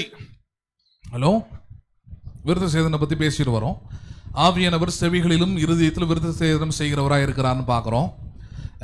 அதனால இந்த சரீரம் தேவனுடைய ஆலயம். இதனால தேவனுக்கு மகிமை என்ன பண்ண வேண்டும்? நீங்கள் உங்கள் சரீரத்தினாலும் ஆவியினாலும் தேவனுக்கு மகிமையை கொண்டு வர வேண்டும் பேசிக்கிட்டு இருக்கிறேன். இதுல இங்க சொல்லப்படுகிறது இஸ்ரவேல் ஜனங்களை குறித்து, ஒழிந்து போவதின் முடிவை இஸ்ரவேலர் புத்திரர் நோக்கி பாராதபடிக்கு மோசே தன் முகத்தின் மேல் முக்காடு போட்டுக் கொண்டது போல நாங்கள் போடுகிறதில்லை, அவர்களுடைய மனம் கடினப்பட்டது.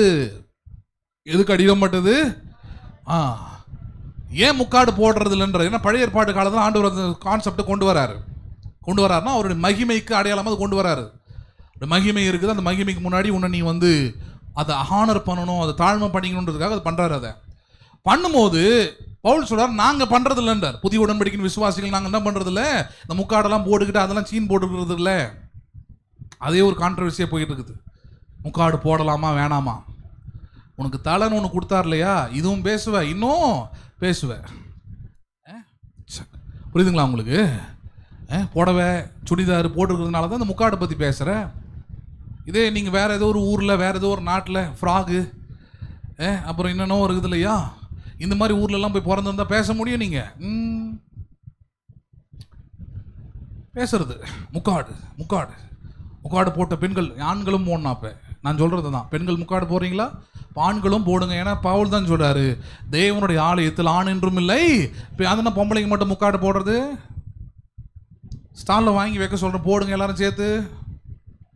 ஆண்களும் என்ன பண்ணுங்க, முக்காடை போட முடியுமா? போடுவீங்களா? அப்புறம் நீங்கள் மட்டும் உங்கள் தலை மட்டும் பெரிய ஸ்பெஷலு? முடியில்லாத நீங்களே முக்காடை போட மாட்டீங்கன்னா முடி இருக்கிறவங்க ஏன் போடணும்? பேசுறது புரியுதா உங்களுக்கு? நான் பேசலை, இப்போ பின்னாடி இருக்குது இந்த வசனத்தில், நீங்களே கவனிங்க. அவளுடைய மனம் கடினப்பட்டது. பாயிண்ட் என்னன்னு சொல்ல வர்றாரு. எது கடினப்பட்டது?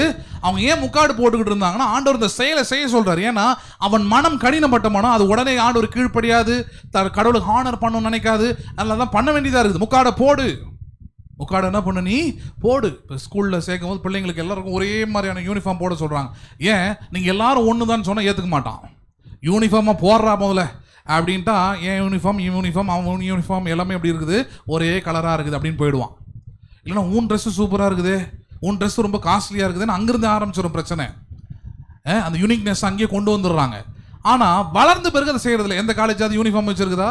வச்சுருந்தா அவன் காலேஜ் நடத்துறதுக்கே லாக்கி இல்லாத பையனாக இருக்கும். அவன் அந்த காலேஜில் படிக்கிறதுக்கு நீங்கள் எங்கேயாவது வேறு ஏதாவது வேலையை பார்க்கலாம்.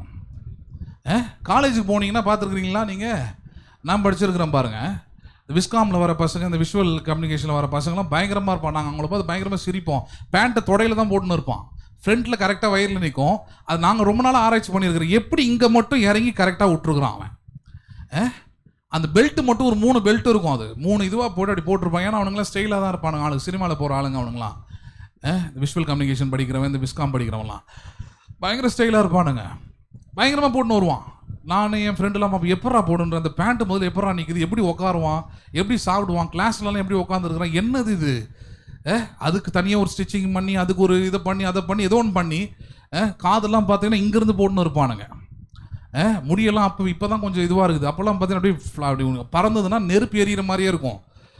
நாளை எனக்கு அதெல்லாம் ரொம்ப பிடிக்கும் பாரு. கிட்ட போய் ஒத்து பார்ப்போம், எப்படி பண்ணான்னு தெரியலையே இதெல்லாம். இது எவ்வளோ நேரம் செலவு பண்ணால், இது எந்த ஆளுக்கிட்ட போனால். ஹலோ, ஏன்னா அவன் வேலை, அவன் படிப்பு அப்படிலாம் இருந்தால் தான் அவனுக்கு அதில் எனர்ஜியாக அவனால் வேலை செய்ய முடியுது, அவன் பண்ணிக்கிட்டு இருக்கிறான் அதை. ஹலோ, பேசுகிறது புரியுதா இல்லையா உங்களுக்கு?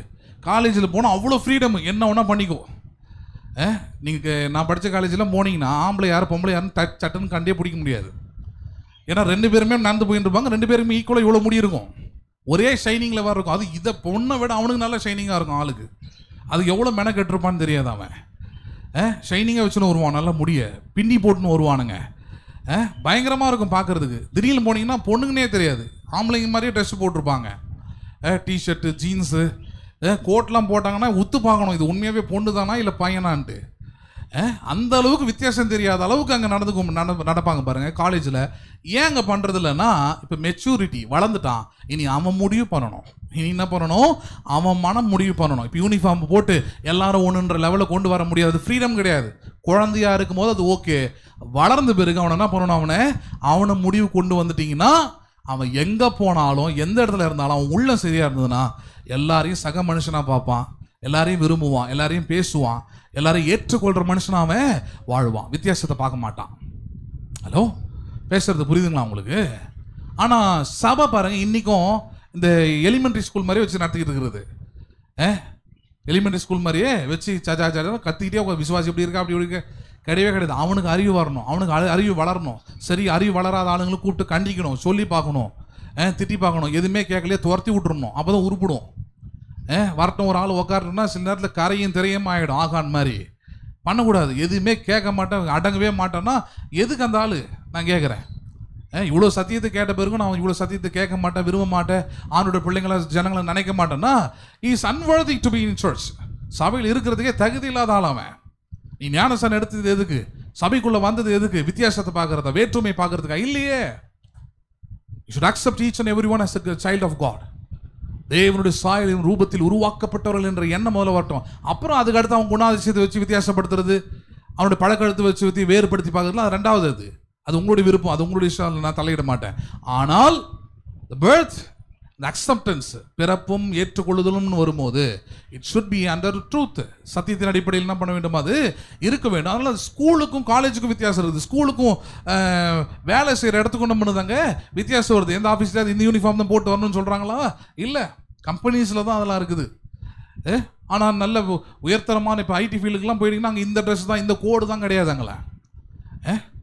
சில ட்ரெஸ்ஸஸ் ரெஸ்ட்ரிக்ஷன்ஸ் பண்ணியிருக்கிறாங்க ஐடியில், ஆனால் they are feel free to choose any thing.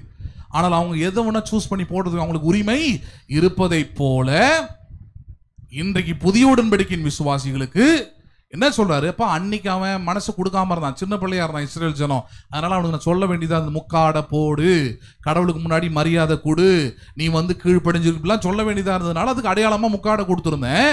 ஆனா இப்ப அது கிடையாது. ஏன்னா இப்பதான் நான் உள்ளத்துல கடவுள் உணர்றேனே.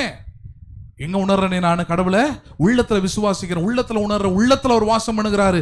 இது அவர் தங்கி வாசம் பண்ணுகிற அவருடைய ஆலயம், அவருடைய ஆவியினாலே அவருக்கு மகிமை செலுத்துகிற ஒரு வாழ்க்கை சொல்லிட்டு அங்க சொல்றாரு பாருங்க 14 வசனம். அவருடைய மனது கடினப்பட்டது, இந்நாள் வரைக்கும் பழைய ஏற்பாடு வாசிக்கப்படுகையில் அந்த முக்காடு நீங்காமல் இருக்கிறது.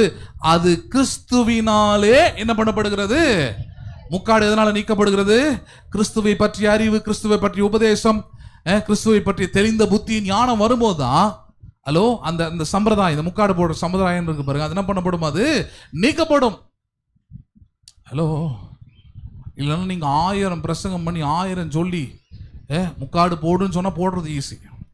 நீங்க எடுன்னு சொல்லி பாருங்க, கோவம் வந்துடும். சபை கூட வரமாட்டான் செலவெல்லாம். எப்படி முக்காடு போட வேணான்னு சொல்லுவீங்கன்ட்டு. அது ஞானம் வரணும். எதால நீக்கப்படுகிறது? அது கிறிஸ்துவை பற்றி. ஏன்னா கிறிஸ்து இப்ப முக்காடுல இல்லை, கிறிஸ்து இப்ப இங்க வாசம் பண்றாருன்னா நம்ம முக்காடு போட்டு நிற்கலாம். மேகமாய், ஆவியாய், அல்லது காற்றாய், அல்லது நெருப்பாய் அப்படிலாம் இறங்கி வந்தாரு, அப்படிலாம் காட்சி கொடுத்தாரு இஸ்ரவேல் காலங்களில். அதனால முக்காடு போட்டுக்கிட்டு அதனால அப்படி அந்த பயபக்தியோடு படிச்சாங்க. ஆனா இன்னைக்கு வசனம் உங்களோட உள்ளத்திலும் இருதயத்திலும் எழுதப்பட்டிருக்கிறது. அங்க இருக்குதாங்க, அங்க தங்கி வாசம் பண்றாரு. புரியுதுங்களா உங்களுக்கு? சொல்லிட்டு எப்படி சொல்றாரு பாருங்க அவரு. 15வது வசனம். மோசையின் ஆகமங்கள் வாசிக்கப்படும் போது இந்நாள் வரைக்கும் முக்காடு அவர்கள் இருதயத்தின் மேல் இருக்கிறது. எது வாசிக்கப்படும் போது? நியாயப்பிரமாணம். இன்னைக்கு நம்ம நியாயப்பிரமாணத்தில் வாழல, எதுல வாழ்ந்துகிட்டு இருக்கிறோம்? கிறிஸ்து தந்த நீதியில வாழறோம், கிறிஸ்துவின் ரத்தத்தினாலே கழுவப்பட்ட நீதிமான்களை வாழுகிறோம், கிறிஸ்து தந்த கிருபையில வாழுகிறபடினாலே என்ன பிரச்சனை? 16. அவர்கள் கர்த்தரிடத்தில் மனம் திரும்பும் போது, எங்க மனம் திரும்பும் போது? கர்த்தரிடத்தில் மனம் திரும்பும் போது அந்த முக்காடு என்ன பண்ண போட்டு போகும்? அது முக்காடு என்ன பண்ண போட்டு போவோம்? எனக்கு தெரிஞ்சு சபையில் முதல்ல நடக்க வேண்டிய மாற்றமே அதான். ஹலோ, ஒரு மாற்றத்தை கொண்டு வந்துட்டேன். எப்படியோ நான் ஆரம்பிக்கல, சபையில் இங்கே இருக்கும்போது பாதி பேரும் ஒயிட் அண்ட் ஒயிட்டில் தான் இருப்பாங்க. நான் ஒன்றும் கழட்டுங்கன்னு சொல்லவே இல்லையே, அவங்கள கழட்டிட்டாங்க, அவள் தான். முக்காடை போடு. ஆமாம், புதுசாக வரவங்க எதிர்பார்ப்பாங்க, சும்மா இருக்க மாட்டான். சபையில் யாருமே முக்காடு போடல. எப்படி அது? யூடியூப்பில் அதுக்குன்னே ஒரு 4 பேர் தெரிகிறான், அவனுக்கு சபையும் கிடையாது, எதுவும் கிடையாது போல இருக்குது. யூடியூப்ல எவன் லைவ் போடுறான், அதை நிறுத்திடணும், அதை எதாவது பண்ணிடணுன்றதுக்காக வந்து எதாவது பேசிக்கிட்டு இருப்பான். அவனும் அதை போடுவான். சபையில் யாருமே முக்காடு போடவில்லை பெண்கள். ஐய, அது ஒரு 4 வசனம் வச்சிருப்பான். முக்காடு போடாவிட்டால் அது அசிங்கம், அது அவமானம், மொட்டை அடிக்கப்பட்டது சமம். எல்லாம் இங்கே படி. முதல்ல நியாய பிரமாணத்தை படிக்கிறவனுக்கு தான் முக்காடு தேவை. இயேசு கிறிஸ்துவின் நீதியில் நடப்பவனுக்கு, பரிசுத்த ஆவியின் உள்ள தங்கி வாசம் பண்ணுகிறவனுக்கு, கிறிஸ்துவை பற்றி அறிவு வந்தவனுக்கு அந்த முக்காடு என்ன பண்ணப்பட்டு போவோம்? அது எடுபட்டு போவோம்ன்றார். என்ன பண்ணப்பட்டு போவோம்? அது எடுபட்டு போவோம். ஏன்? 17 ரொம்ப முக்கியமானது. அதுக்கு தான் இவ்வளவு தூரம் பேசுறார். 17 என்னது? கர்த்தரே ஆவியானவர். யாரே ஆவியானவர்? அதான் பாயிண்ட். எப்பா இப்ப கர்த்தர் வந்து உன் முடியை பார்க்கறது இல்ல, கர்த்தர் வந்து உன் தலையை பார்க்கறது இல்ல, உன் கிளிப்பை பார்க்கறது இல்ல, புரியுதுங்களா இல்லையா? உன் பூவை பார்க்கறது இல்ல. பேசுறது புரியுதா? சொல்லிட்டாரு பூ வச்சிருவோம் வந்துடாதீங்க. ஏன்னா பெருக்கி நம்மளால சமாளிக்க முடியாது. அதெல்லாம் அங்கே கூட்டம் இங்கே கூட்டம், குப்பையை பெருக்கிறதுக்கே நேரம் இல்லை நமக்கு. பூ வச்சுக்கிறீங்களா வச்சுங்க, தப்பே கிடையாது, அது பாவமும் கிடையாது. இதை விட எந்த பாஸ்டும் பேச மாட்டான், நாம தான் பேச முடியும். It is not sin. Flower has created by God. பூ கர்த்தரால் படைக்கப்பட்டது. பூ யாரால் படைக்கப்பட்டது? எல்லா பூவுமே, மல்லிப்பூ, கனகாம்பரம், என்னென்ன இருக்குதோ எல்லாமே யாரால் படைக்கப்பட்டது? யாருக்காக படைத்தார்? அவருக்காகவா நமக்காகவா? யாருக்காக? அப்புறம் நம்மளே அதை பயன்படுத்தலைன்னா, இப்போ நீங்கள் ஒரு பொருளை வாங்கி கொடுக்குறீங்க யாருக்கோ, அதை அவங்க பயன்படுத்துறதே இல்லை, துரு பிடிச்சி போய் கிடக்கிறத பார்க்குறீங்க, காண்டாவாமல் ஆகாதா? அதே மாதிரி தான் அவருக்கும் ஆகுது. ரோட்டில் பூலாம் விற்கிறாங்களே, யாருக்கு விற்றுட்டு இருக்கிறாங்க? அது யாரும் உலகத்தானுக்கு, நமக்கு இல்லை. நமக்கு ஏன் பேன் பிடிச்சி அது பிடிச்சி இருக்கிற தலைக்கு பூ வைக்கிறது எவ்வளோ நல்லது தானே? ஹலோ, பேசுறது புரியுதா உங்களுக்கு? இதெல்லாம் பேச வேண்டியதாக இருக்குது. ஏன் இதெல்லாம் சொல்ல வேண்டியதாக இருக்குது? நீங்கள் பூ வைங்க, பூ வைக்காமல் போகாதீங்க, வைக்காமல் போங்க, அதை பற்றி பிரச்சனை இல்லை. பாயிண்ட் என்ன? ஆவியானவர் பூ வைக்கிறீங்களா, தலையில் முடி இருக்குதா, மொட்டையாக இருக்கிறீங்களா, முக்காடு போட்டுருக்கிறீங்களா, இதெல்லாம் பார்த்து ஏமாற ஆளு கிடையாது. கர்த்தரே ஆவியானவர். கர்த்தருடைய ஆவி எங்கு உண்டோ? எங்க உண்டு? உங்கள் தலையில் உண்டா? எங்க உண்டு? உங்களுடைய இருதயத்தில், உங்கள் உள்ளத்தில் இருந்தால் கர்த்தருடைய ஆவி எங்கு உண்டோ அங்கே என்ன உண்டு? என்ன உண்டு?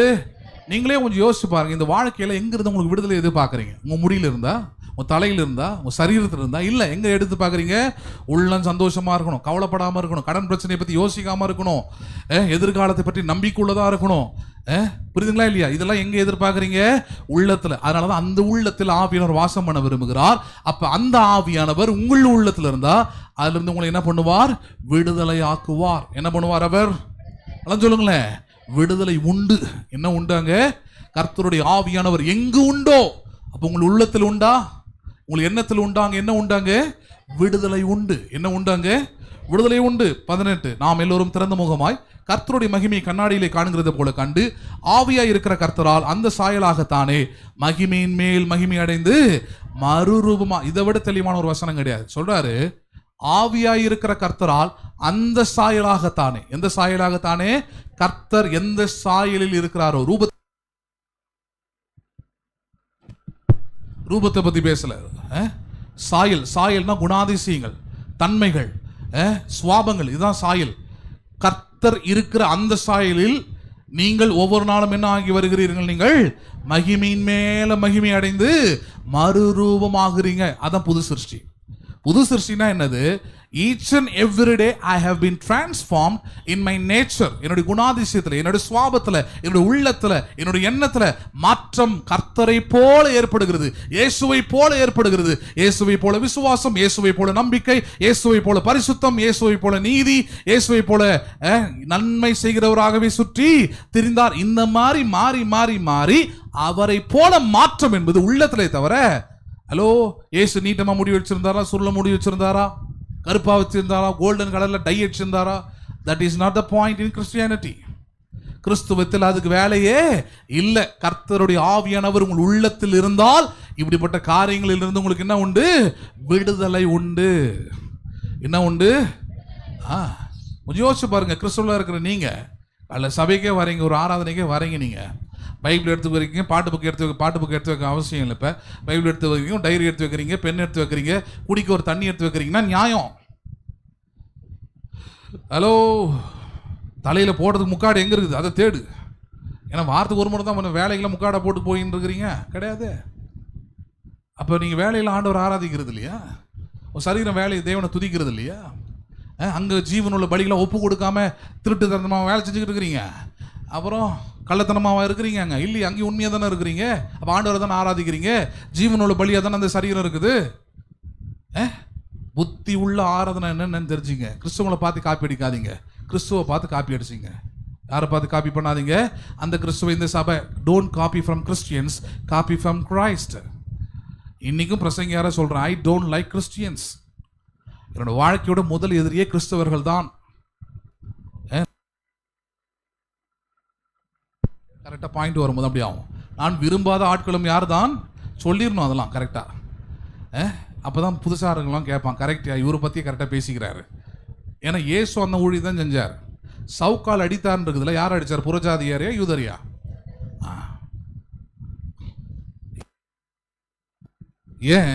ஏன்னா நீங்க தான் ரொம்ப முக்கியம்.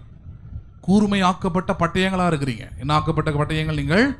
நீங்க உருவ குத்தி கிழிச்சு கொலையும் செய்ய முடியும், இல்லை அதே கூர்மையான கத்தியை கொண்டு ஒரு மனுஷனுடைய வாழ்க்கையை காப்பாற்றவும் நலன் பெற வேலை செய்யவும் முடியும். சொல்றாரு, ஆவியா இருக்கிற கர்த்தரால் அந்த சாயலாக தானே ஒவ்வொரு நாளும் நீங்கள் மறுரூபமாகறீங்க.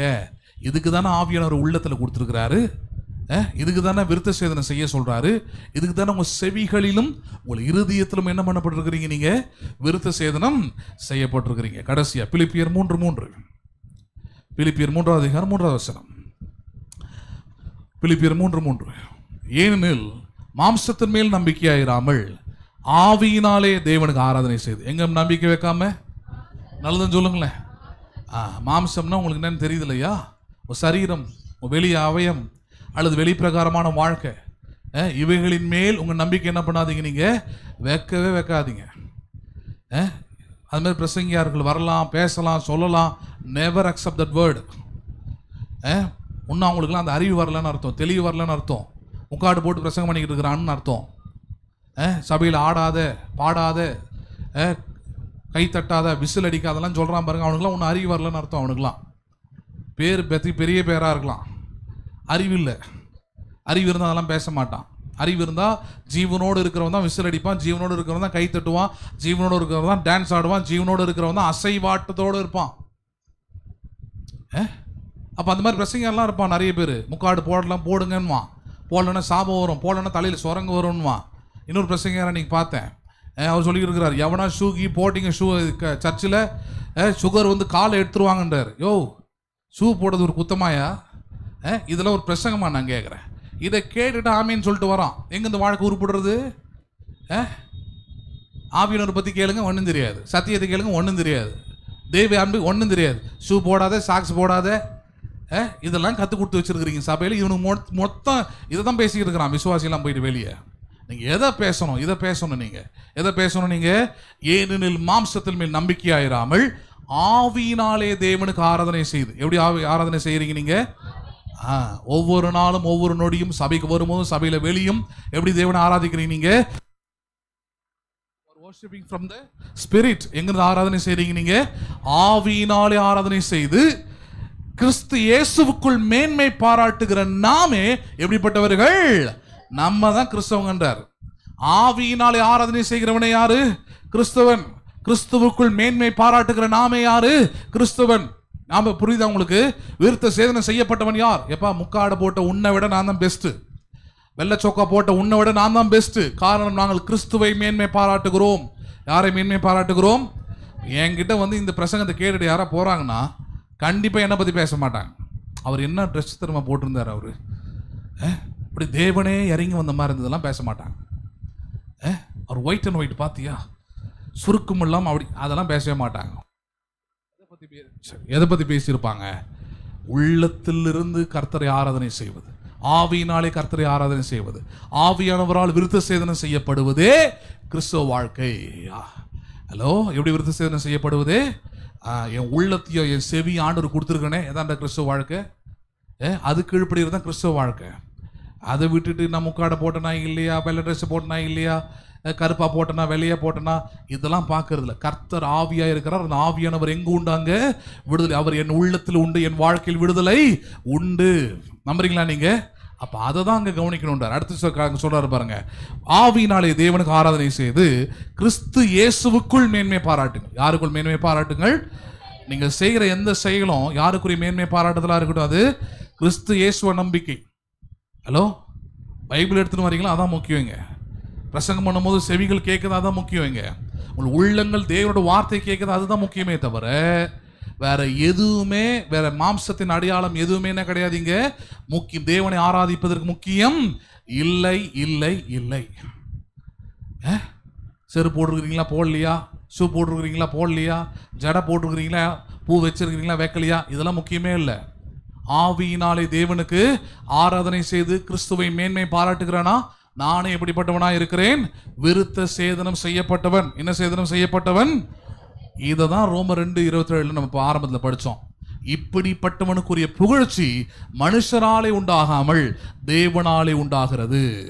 யாராலே உண்டாகிறது? நான் சொல்றேன், நீங்க இந்த மாதிரி கிறிஸ்துவை மேன்மை பாராட்டி ஆவியானவரால் நீங்கள் விருத்த சேதனம் செய்யப்பட்டவர்களா இருந்தால் உங்களுடைய வாழ்க்கையின் புகழ்ச்சி மனுஷனால் அல்ல, யாரால் உண்டாகிறது? அது தேவனால் உண்டாகும். யாரால் உண்டாகும்? அது நம்புறீங்களா நீங்க? அது அப்ப உங்களுக்கு புகழ்ச்சி மனுஷனாலா தேவனாலா? தேவனால் புகழ்ச்சி உண்டாகட்டும். தேவனால் உங்களுக்கு நல்வாழ்வு உண்டாகட்டும். நம்புறீங்களா?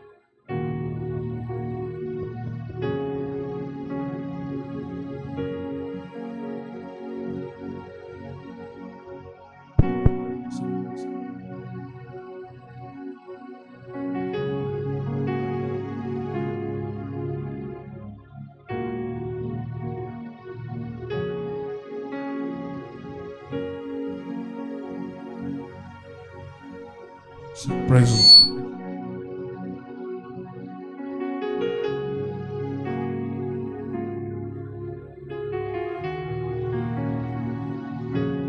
Praise the Lord. Praise the Lord. அப்ப ஆவியானவர் உங்கள் உள்ளத்திலே நீ இடம் கொடுக்கும் போது அங்க செய்யப்படுகிற விருத்த சேதனமே விருத்த சேதனமாய் இருக்கிறாரு. அதுதான் உங்களுக்கு புகழ்ச்சியை கொண்டு வரும். நம்புறீங்களா நீங்க? அப்ப தெளிவா வாழ்க்கையில முடிவு பண்ணிக்கிடுங்க. என்னுடைய புகழ்ச்சி என்பது, என்னுடைய உயர்வு என்பது, என்னுடைய ஆசீர்வாதம் என்பது மனுஷனாலே அல்ல, யாராலே? தேவனாலே உண்டாக வேண்டும். யாராலே உண்டாக வேண்டும்? மனுஷனை பிரியப்படுறதுக்கு, பாஸ்டரை பிரியப்படுறதுக்கு, கிறிஸ்தவத்தை பிரியப்படுத்துறதுக்கு ஆளு கிடையாது. நான் நீங்க கிறிஸ்தவத்தை வளர்க்க வந்த ஆளு இல்லை. நீங்க கிறிஸ்து ஜீவனே கொடுத்துட்டாரு. அதை விடவா நீங்க பெருசா பண்ணிட போறீங்க? அதை விடவா அவங்களுடைய பக்தி பெருசா பண்ணிட போகுது? அதை விடவா உங்க முக்காடு, உங்க பூ வைக்காதது, உங்க வெள்ளை புடவையும் பண்ணிட போகுது? ஜீவனையே கொடுத்திருக்கிறாரு. அது என்னன்னு புரிஞ்சுக்கிட்டு அந்த ஆவியானவரை உள்ளத்துல உள்வாங்கி, வசனத்தை உள்வாங்கி, சத்தியத்தை உள்வாங்கி அதன்படி கீழ்ப்படிந்து நடந்தீர்களானால் விருத்த சேதனம் செய்யப்பட்டவர்கள். அப்படிதான் ஆவியானவர் உங்களுக்குள்ள கிரியை செய்யறாரு. அப்படிதான் நீங்க யாராய் மாற முடியும்? புது சிருஷ்டியாய் மாற முடியும். யாராய் மாற முடியும்? நீங்க புது சிருஷ்டியாய் மாற முடியும். அந்த புது சிருஷ்டியின் ஆசீர்வாதம், அந்த புது சிருஷ்டியின் புகழ்ச்சி மனுஷனாலே அல்ல, யாரால உண்டாகிறது? அது தேவனாலே உண்டாகிறது. நம்புறீங்களா நீங்க? அதை எழுந்து நிற்போம், ஜெபிப்போம். ஸ்தோத்திரிக்கிறோம் ஆண்டவரே, நாங்களும் ஸ்தோத்திரிக்கிறோம், ஸ்தோத்திரிக்கிறோம், ஸ்தோத்திரிக்கிறோம். எங்கள் அன்பும் இரக்கமுள்ள பரலோக தகப்பனே, ஆசீர்வதிக்கப்பட்டதான இந்த அருமையான நல்ல காலை வேலைக்காக நன்றி செலுத்துகிறோம். கேட்ட சத்திய வசனங்களுக்காக ஸ்தோத்திரம். தேவரீர் எங்களுடைய உள்ளத்திலே விருத்த சேதனத்தை நீர் ஆவியானவரை கொண்டு ஏற்படுத்தியிருக்கிறீர். எங்கள் செவிகள், எங்கள் இருதயம், எங்கள் உள்ளம் அது உமக்கானதா இருக்கட்டும். நாங்கள் உம்மை எங்களுடைய உள்ளத்திலிருந்து ஆராதனை செய்கிறோம். எங்கள் உள்ளத்திலே உமக்கு நாங்கள் இடத்தை தருகிறோம். எங்கள் உள்ளத்திலே உங்களுடைய வார்த்தைக்கு இடம் இருக்கட்டும், உங்களுடைய ஆவியானவருக்கு இடம் இருக்கட்டும். Let you speak and guide you from your spirit, Lord. உங்களுடைய ஆவியினால் எங்கள் உள்ளத்தை, எங்கள் வாழ்க்கையை நீர் நடத்துவீராக. எங்களுக்குரிய வளர்ச்சி, புகழ்ச்சி, ஆசீர்வாதங்கள் எல்லாம் மனுஷனாலே அல்ல, அது தேவனாலே உண்டாகட்டும். கிறிஸ்துவத்தை பிரியப்படுத்த நாங்கள் அல்ல, கிறிஸ்துவை பிரியப்படுத்துவதே எங்களுடைய வாழ்க்கை. ஆண்டவரே, நாங்கள் அந்த வாழ்க்கையை வாழ நீர் எங்களுக்கு உதவி செய்வீராக. கேட்ட சத்தியத்தின்படி வாழ்ந்து புது சிருஷ்டியாய் நிலை நின்று சாட்சிகளாய் உமக்கு மகிமையாய் வாழும்படி பிள்ளைகளுக்கு உதவி செய்யும். எங்கள் ஆண்டவரும் அருமை இரட்சகருமாய் இருக்கிற இயேசு கிறிஸ்துவின் இனிய நாமத்தில் ஜெபிக்கிறோம் எங்கள் ஜீவனுள்ள நல்ல பிதாவே, ஆமென். என் ஆத்துமாவே கர்த்தரை ஸ்தோத்திரி, என் உள்ளமே பரிசுத்த நாமத்தை ஸ்தோத்திரி. என் ஆத்துமாவே கர்த்தரை ஸ்தோத்திரி. கர்த்தர் செய்த சகல உபகாரங்களை மறவாதே. ஆமென். ஆசீர்வாதம் நம்முடைய கர்த்தராகிய இயேசு கிறிஸ்துவின் கிருபையும் பிதாவாகிய தேவனுடைய அன்பும் பரிசுத்த ஆவியுடைய ஐக்கியமும் இன்றைக்கும் என்றைக்கும் சதா காலமும் அனைவரோடும் கூட இருப்பதாக. ஆமென். ஆமென். God bless you. மீண்டும் உங்களை நான் அடுத்த ஆராதனையில் சந்திக்கிறேன். கர்த்தர் உங்களை ஆசீர்வதிப்பாராக.